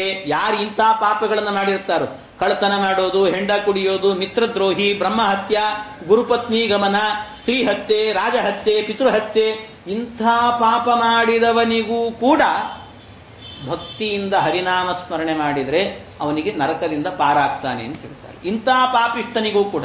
ಹಾಗಾದ್ರೆ ನಾವೆಲ್ಲ ಮಾಡ್ಬೋದು ಅಂತ ತಿಳ್ಕೊಂಬಿಡ್ಬೇಡ್ರಿ. ಮತ್ತೆ ಹಾಗರ್ಥ ಅಲ್ಲ. ಅದಕ್ಕೇನರ್ಥ ಅಂದರೆ ಪ್ರತಿಯೊಂದು ಹಂತದಲ್ಲೂ ಕೂಡ ಭಗವಂತನ ನಾಮಸ್ಮರಣೆ ಎನ್ನುವುದು ಬರ್ತಿರಬೇಕಂತೆ. ಅದು ಯೋಗ್ಯ ಜೀವನಿಗೆ ಮಾತ್ರ ಬರುತ್ತಂತೆ. ಯೋಗ್ಯ ಜೀವನಿಗೆ ಬರೋದು ಅಂತ ಹೇಳಿದರೆ ಯಾವ ರೀತಿ ಬರುತ್ತೆ ಅಂತ ಕೇಳಿದರೆ, ಅವರಿಗೆ ಬೈಯುವಾಗಲೂ ಕೂಡ, ಅದು ಬೈಯೋದಾಗಿರಲಿ ಅಥವಾ ತಮಾಷೆ ಮಾಡೋದಾಗಿರಲಿ, ಏನು ಮಾಡ್ತಾ ಇದ್ರೂ ಕೂಡ ಅದೆಲ್ಲವೂ ಕೂಡ ಪರಮಾತ್ಮನ ನಾಮಸ್ಮರಣೆ ಅಂತ ಯೋಗ್ಯ ಜೀವಿಗಾಗಬೇಕಾದ್ರೆ ಬರುತ್ತಂತೆ. ಇದು ಈ ರೀತಿ ಬರುತ್ತೆ ಅಂತ ಹೇಳ್ತಾರೆ. ಸಾಂಕೇತ್ಯಂ ಪಾರಿಹಾಸ್ಯಂ ವಾ ಸ್ತೋಭಂ ಹೇಳನಮೇವಚ ವೈಕುಂಠ ನಾಮಗ್ರಹಣಂ ಅಶೇಷಾಘಾಗ ಹರಂ ವಿದುಹು ಅಂತ. ಅಗಹರಂ ವಿದುಹು, ಇದು ಪಾಪವನ್ನು ನಾಶ ಮಾಡುವಂತಹದ್ದು ಅಂತ. ಎಲ್ಲೆಲ್ಲಿ ಸಾಂಕೇತ್ಯಂ ಪಾರಿಹಾಸ್ಯಂ ವಾ ಅಂತ ಹೇಳ್ತಾರೆ. ಸಾಂಕೇತ್ಯಂ ಏನೋ ಎಲ್ಲೋ ಒಂದು ಕಡೆಯಲ್ಲಿ ಇದ್ದಕ್ಕಿದ್ದಾಗೇನೆ ಒಬ್ಬನಿಗೆ ಹೆಸರಿಟ್ಟಿರ್ತೀವಿ. ಹೆಸರಿಟ್ಟಾಗ ಅವನಿಗೆ ನಾರಾಯಣ ಅಂತ ಹೆಸರಿಟ್ಟಿದ್ದೀವಿ, ದೂರದಲ್ಲೆಲ್ಲೋ ಇದ್ದಾನೆ, ಅವನನ್ನು ನಾರಾಯಣನ ಕರೆಯೋ ಬೇಗ ಅಂತ ಹೇಳ್ತಾನೆ. ನಾರಾಯಣನ ಕರೆಯೋ ಬೇಗ ಅಂತ ಹೇಳುವಾಗ ಅಷ್ಟೇ ಹೇಳಿದ. ಕೆಲವ್ರಿಗೆ ಅಷ್ಟೇ ಬರುತ್ತದೆ. ನಾರಾಯಣನನ್ನ ಕರೆಯೋ ಬೇಗ ಅಂದಾಗ ಅವನೇನು ಮಾಡ್ತಾನೆ, ಕೇಳಿಸ್ಕೊಂಡವನು ನಾರಾಯಣನ ಕರೀತಾನೆ ಅಷ್ಟೇ, ಹೋಗಿ ಬಾರೋ ಇಲ್ಲಿ ಕರೀತಿದ್ದಾರೆ ಅಂತ ಹೇಳ್ತಾನೆ. ಅದಕ್ಕೆ ನಾರಾಯಣನನ್ನ ಕರೆಯೋ ಬೇಗ ಅಂತ ಹೇಳಿದ್ದಾನಲ್ಲ ವ್ಯಕ್ತಿ, ಆ ವ್ಯಕ್ತಿಗೆ ಇವನ ಹೆಸರು ನಾರಾಯಣ ಅಂತ ಹೆಸರು, ಆದರೆ ಇದರಿಂದ ಮುಖ್ಯ ಪ್ರತಿಪಾದ್ಯನಾದವನು ಭಗವಂತ, ಇದು ಭಗವಂತನ ನಾಮ ಅಂತ ಆ ಮಾತನ್ನ ಹೇಳುವಾಗಲೂ ಕೂಡ ಯಾರಿಗೆ ನಾಮಸ್ಮರಣೆ ಬರ್ತದೋ ಈ ರೀತಿ ಇದು ಪರಮಾತ್ಮನ ನಾಮ ಅಂತ ನಾಮಸ್ಮರಣೆ ಬರುತ್ತಲ್ಲ, ಇದು ಸಾಮಾನ್ಯವಾಗಿ ಇದು ಸಾಂಕೇತ್ಯಂ ಅಂತ ಹೇಳ್ತಾರೆ. ಪಾರಿಹಾಸ್ಯಂಬ, ಪರಿಹಾಸವನ್ನು ಮಾಡ್ತಿರ್ತಾರೆ ಕೆಲವೊಮ್ಮೆ. ಪರಿಹಾಸವನ್ನು ಮಾಡೋದು ಅಂತ ಹೇಳಿದರೆ ಯಾರನ್ನಾದರೂ ಕೆಲವೊಮ್ಮೆ ಹೇಳಬೇಕಾದ್ರೆ ತಮಾಷೆ ಮಾಡ್ತಿರ್ತಾರೆ. ಹಾಯಾಗಿ ಮಲಗಿರ್ತಾನೆ, ಅದು ಮಲಗುವಾಗ ಏನು ಒಳ್ಳೆ ಶೇಪಲ್ಲಿ ಮಲಗಿರ್ತಾನೆ, ಚೆನ್ನಾಗಿ ಈ ಶೇಷಶಾಹಿ ಪರಮಾತ್ಮ ಇರ್ತಾನಲ್ಲ ಹಾಗೆ ಮಲಗಿರ್ತಾನೆ. ಮಲಗೋದನ್ನು ನೋಡಿ ಅವನನ್ನು ಪರಿಹಾಸ ಮಾಡಿ, ಏನೋ ನೀನೇನು ದೊಡ್ಡ ನಾರಾಯಣನ ಹಾಗೆ ಮಲಗಿದ್ದಿ ಅಂತ ಕೇಳ್ತಾನೆ. ಏನು ನಾರಾಯಣನ ನೀನೇನಾದರೂ ಕೂಡ ಶೇಷಶಾಹಿ ಅಂತ ಮಲಗಿದ್ದೀಯಲ್ಲ ಅಂತ ಅಪಹಾಸವನ್ನು ಮಾಡು. ಈ ಅಪಹಾಸವನ್ನ ಮಾಡುವಾಗಲೂ ಕೂಡ ನೀನೇ ನಾರಾಯಣನ ಅಂತ ಹೇಳಿದ್ನಲ್ಲ, ನಾರಾಯಣನ ಅನ್ನುವಾಗ ಆ ನಾಮದಿಂದ ಇದು ಪರಮಾತ್ಮನನ್ನ ಹೇಳುವಂತ ನಾಮ ಅಂತ ಅವನಿಗೊಂದು ಸ್ಮರಣೆ ಬರ್ತದಂತೆ. ಇದು ಒಂದು ಯೋಗ್ಯವಾದ ಜೀವನಿಗೆ ಮಾತ್ರ ಆಗುವುದು ಅಂತ ಹೇಳ್ತಾರೆ. ಯೋಗ್ಯ ಜೀವನಿಗೆ ಮಾತ್ರ ಹೀಗಾಗತ್ತಂತೆ, ಎಲ್ರಿಗೂ ಈ ರೀತಿ ಆಗುವಂತಹದ್ದಿಲ್ಲ ಅಂತ ಹೇಳ್ತಾರೆ. ಪತಿತ ಸ್ಖಲಿತೋ ಭಗ್ನಃ ಸಂದಷ್ಟ ಸ್ತಪ್ತ ಆಹತಃ ಹರಿರಿತ್ಯ ವಶೇನಾಹ ಪುಮಾನ್ ನಾರ್ಹತಿ ಯಾತನಾಂ. ಈ ರೀತಿ ಪತಿತಃ ಸ್ಖಲಿತಃ ಭಗ್ನಃ, ಎಲ್ಲೆಲ್ಲಿ ಅವನು ಕೆಳಗೆ ಬೀಳಲಿ ಮೇಲೆ ಇರಲಿ, ಏನೋ ನಾಮಸ್ಮರಣೆ ಬಂತು, ಅಪ್ಪ ಅನ್ಲಿ ಅಮ್ಮ ಅನ್ಲಿ, ಇದೆಲ್ಲ ಪರಮಾತ್ಮನ ನಾಮಸ್ಮರಣೆ ಅಂತ ಅವನಿಗೆ ಚಿಂತನೆ ಬಂತು ಅಂತ ಆದ್ರೆ ಅವನನ್ನು ಯೋಗ್ಯ ಜೀವ ಅಂತ ಹೇಳ್ತಾರಂತೆ. ಇನ್ನೂ ಕೆಲವು ಕಡೆಯಲ್ಲಿ ಆಗಬೇಕಾದ್ರೆ ಹಾಡುಗಳನ್ನು ಹೇಳ್ತಿರ್ತಾರೆ, ಅಲ್ಲಲ್ಲಿ ಆಗಬೇಕಾದ್ರೆ ಕೆಲವು ನಾಮಸ್ಮರಣೆಯನ್ನು ಸೇರಿಸ್ಕೊಳ್ತಾರೆ, ನಾಮ ಇರೋದಿಲ್ಲ ಅದರಲ್ಲಿ. ಈ ಉದಾಹರಣೆಗೆ ಇಲ್ಲೇ ಬರುತ್ತೆ, ಭಾಗವತದಲ್ಲಿ ಆಗಬೇಕಾದ್ರೆ ಮುಂದೆ ಒಂದು ಕಡೆಯಲ್ಲಿ ಗೋಪಿ ಗೀತೆ ಅಂತೆಲ್ಲ ಬರುವಾಗ ಅಲ್ಲಿ ಹೇಳ್ತಾರೆ ಜಯತಿ ತೇದಿಕಂ, ಅದನ್ನೆಲ್ಲ ಹೇಳಬೇಕಾದ್ರೆ ಜನ್ಮನಾವ್ರಜ, ಅಲ್ಲಿ ಜಯತಿ ತೇದಿಕಂ ಜನ್ಮನಾವ್ರಜ ಅಂತ ಹೇಳುವಾಗ ಅಲ್ಲಿ ಇಲ್ಲ ಒಂದು ಶಬ್ದ, ಆ ಶಬ್ದವನ್ನು ಸೇರಿಸ್ಕೊಳ್ತಾರೆ ಕೆಲವು. ಜಯತಿ ತೇದಿಕಂ ಕೃಷ್ಣ ಜನ್ಮನಾವ್ರಜ, ಕೃಷ್ಣ ಅಂತ ಹೇಳ್ತಾರಲ್ಲ, ಆ ಕೃಷ್ಣ ಅನ್ನೋ ಶಬ್ದ ಹೇಳಿದಾಗ ಆ ಕೃಷ್ಣ ಅನ್ನುವ ನಾಮದಿಂದ ಹಾಡಿನಲ್ಲೂ ಕೂಡ ಒಂದೊಂದು ಪ್ರಸಂಗದಲ್ಲಿ ಆಯಾಯ ನಾಮಗಳನ್ನ ಚಿಂತನೆ ಮಾಡುವಾಗ ಇದು ಭಗವಂತನನ್ನು ಹೇಳುವಂತಹದ್ದು, ಇದು ಪರಮಾತ್ಮನನ್ನ ಹೊಗಳುತ್ತಾ ಇದೆ ಅಂತ ಯಾರು ನಾಮಸ್ಮರಣೆ ಮಾಡ್ತಾನೋ ಅಂಥವನು ಯೋಗ್ಯ ಜೀವ ಅಂತ ಕರೆಸಿಕೊಳ್ತಾನೆ. ಆದ್ರಿಂದ ಅವನು ಎಷ್ಟೇ ಪಾಪ ಮಾಡಿದ್ರೂ ಕೂಡ, ಏನು ಪಾಪ ಮಾಡಿದ್ರೂ ಕೂಡ ಅವನಿಗೆ ಈ ನಾಮಸ್ಮರಣೆಗಳು ಬರ್ತಾ ಹೋಯ್ತು ಅಂದ್ರೆ ಯಾವಾಗಲೂ ಕೂಡ ಯಾವ ಹೆಸರನ್ನ ಹೇಳುವಾಗಲೂ ಕೂಡ ಅಲ್ಲೆಲ್ಲಾ ಕಡೆಯಲ್ಲೂ ಕೂಡ ಆ ಹೆಸರಿನಿಂದ ಪ್ರತಿಪಾದ್ಯನಾದವನು ಭಗವಂತ ಅಂತ ಭಗವಂತನ ನಾಮಸ್ಮರಣೆ ಬಂತು ಅಂತ ಆದ್ರೆ ಅವನು ನರಕಕ್ಕೆ ಹೋಗೋದಿಲ್ಲ. ಆದ್ರಿಂದ ಹರಿನಾಮಕ್ಕೆ ಇರುವ ಶಕ್ತಿ ಇದು ಅಂತ ಇಷ್ಟು ಹೇಳಿದರು. ಹೇಳಿದ ನಂತರ ಕೊನೆಗೊಂದು ಮಾತನ್ನು ಹೇಳ್ತಾರೆ. ಈ ಹರಿನಾಮಕ್ಕೆ ಎಷ್ಟು ಶಕ್ತಿ ಇದೆ ಅಂದರೆ ಮೊದಲು ಹೇಳಿದ್ದೇನೆ, ಹರಿನಾಮದ ಶಕ್ತಿ ಎಂತಹದ್ದು ಅಂತ ಹೇಳಿದರೆ ಪರಮಾತ್ಮನ ನಾಮಕ್ಕೆ ನಾವು ಕೋಟಿ ಕೋಟಿ ಲಕ್ಷ ಲಕ್ಷ ಪಾಪವನ್ನ ಮಾಡಿರಲಿ, ಎಷ್ಟು ಪಾಪ ಮಾಡಿದರೂ ಕೂಡ ಒಂದು ಬಾರಿ ಭಕ್ತಿಯಿಂದ ಹರಿನಾಮ ಸ್ಮರಣೆ ಮಾಡಿದರೆ ಅದೆಲ್ಲ ಪರಿಹಾರ ಆಗ್ತದಂತೆ. ಅದು ಹೇಗೆ ಅಂತ ಕೇಳಿದರೆ ಅದಕ್ಕೆ ಈ ಮರದಲ್ಲಿ ಸಾವಿರಾರು ಕಾಗೆಗಳು ಕೂತಿರ್ತವೆ. ಸಾವಿರಾರು ಕಾಗೆಗಳು ಕೂತಾಗ ಆ ಕಾಗೆಗಳನ್ನೆಲ್ಲ ಓಡಿಸ್ಬೇಕು ಅಂದರೆ 1000 ಕಲ್ಲೇ ಹೊಡಿಬೇಕಾಗಿಲ್ಲ. ಅದಕ್ಕೆ ಒಂದು ಕಲ್ಲು ಹೊಡೆದ್ರೂ ಸಾಕು, ಎಲ್ಲ ಹಾರಿ ಹೋಗ್ತದಂತೆ. ಹಾಗೆ ನಾವು ಮಾಡುವ ಪಾಪಗಳು ಸಾವಿರಾರು ಆಗಿದ್ರೂ ಕೂಡ ಅದಕ್ಕೆ ಸಾವಿರಾರು ನಾಮಸ್ಮರಣೆ ಬೇಕಾಗಿಲ್ಲ. ಒಂದು ಬಾರಿ ಭಕ್ತಿಯಿಂದ ನಾಮಸ್ಮರಣೆ ಮಾಡಿ ಅದೇ ಪರಿಹಾರವನ್ನು ಮಾಡುತ್ತದಂತೆ. ಅಂಥದ್ದು ಹರಿನಾಮ ಎನ್ನುವಂಥದ್ದು. ಅದರಿಂದ ಹರಿನಾಮದ ಮಹತ್ವ ಇದು ಅಂತ ಇಷ್ಟು ಹೇಳಿದ್ರಂತೆ. ಇಷ್ಟು ವಿಷ್ಣುದೂತರು ಹೇಳಿ ಇದು ನಮ್ಮ ಭಾಗ, ಇದು ಭಾಗವತ ಅಂತ ಕೇಳಿದರು. ಕೇಳಿದ ಕೂಡಲೇ ಯಮದೂತರೆಲ್ಲ ಹೇಳಿದ್ರು, ಹಾಗಾದ್ರೆ ನಾವು ಹೋಗಿ ಯಮದೇವರಲ್ಲೇನೆ ಕಂಪ್ಲೇಂಟ್ ಮಾಡ್ತೇವೆ ನಾವು ಅಂತ ಹೇಳಿದ್ರಂತೆ. ಹಾಗಾದ್ರೆ ಹೋಗಿ ಯಮದೇವರಲ್ಲೇ ಕಂಪ್ಲೇಂಟ್ ಮಾಡ್ರಿ, ಅವ್ರೇನು ಹೇಳ್ತಾರೋ ಕೇಳಿಕೊಂಡು ಆಮೇಲೆ ಬೇಕಾದ್ರೆ ಬರ್ರಿ ಅಂತ ಹೇಳಿದ್ರಂತೆ. ಆಯಿತು ಅಂತ ಯಮದೂತರು ಯಮದೇವರ ಬಳಿಗೆ ಹೋಗ್ತಾರೆ. ಆ ಯಮದೇವರ ಬಳಿಗೆ ಹೋದಾಗ ಯಮದೇವರೇನೆ ಪರಮಾತ್ಮನಲ್ಲಿ ಕ್ಷಮೆ ಕೇಳುತ್ತಾರೆ, ಭಗವಂತನಲ್ಲಿ ಕ್ಷಮೆ ಕೇಳುತ್ತಾರೆ. ಪರಮಾತ್ಮ, ನನ್ನ ದೂತರು ಹೀಗೆ ಮಾಡಿದ್ರು, ಮಹಾ ಅಪರಾಧವಾಯಿತಯ್ಯ, ನನ್ನನ್ನು ಮನ್ನಿಸು ಅಂತ ಅವರು ಕ್ಷಮೆ ಕೇಳಿ ಮುಂದೆ ಕೆಲವು ಮಾತುಗಳನ್ನು ಹೇಳುತ್ತಾರೆ ಯಮದೇವರು. ಅದನ್ನು ಮತ್ತೆ ನಾಳೆ ದಿವಸ ಸೇರಿದಾಗ ಅದರ ಚಿಂತನೆ ಮಾಡೋಣ ಅಂತ ಹೇಳುತ್ತಾ ಕೃಷ್ಣಾರ್ಪಣಮಸ್ತು.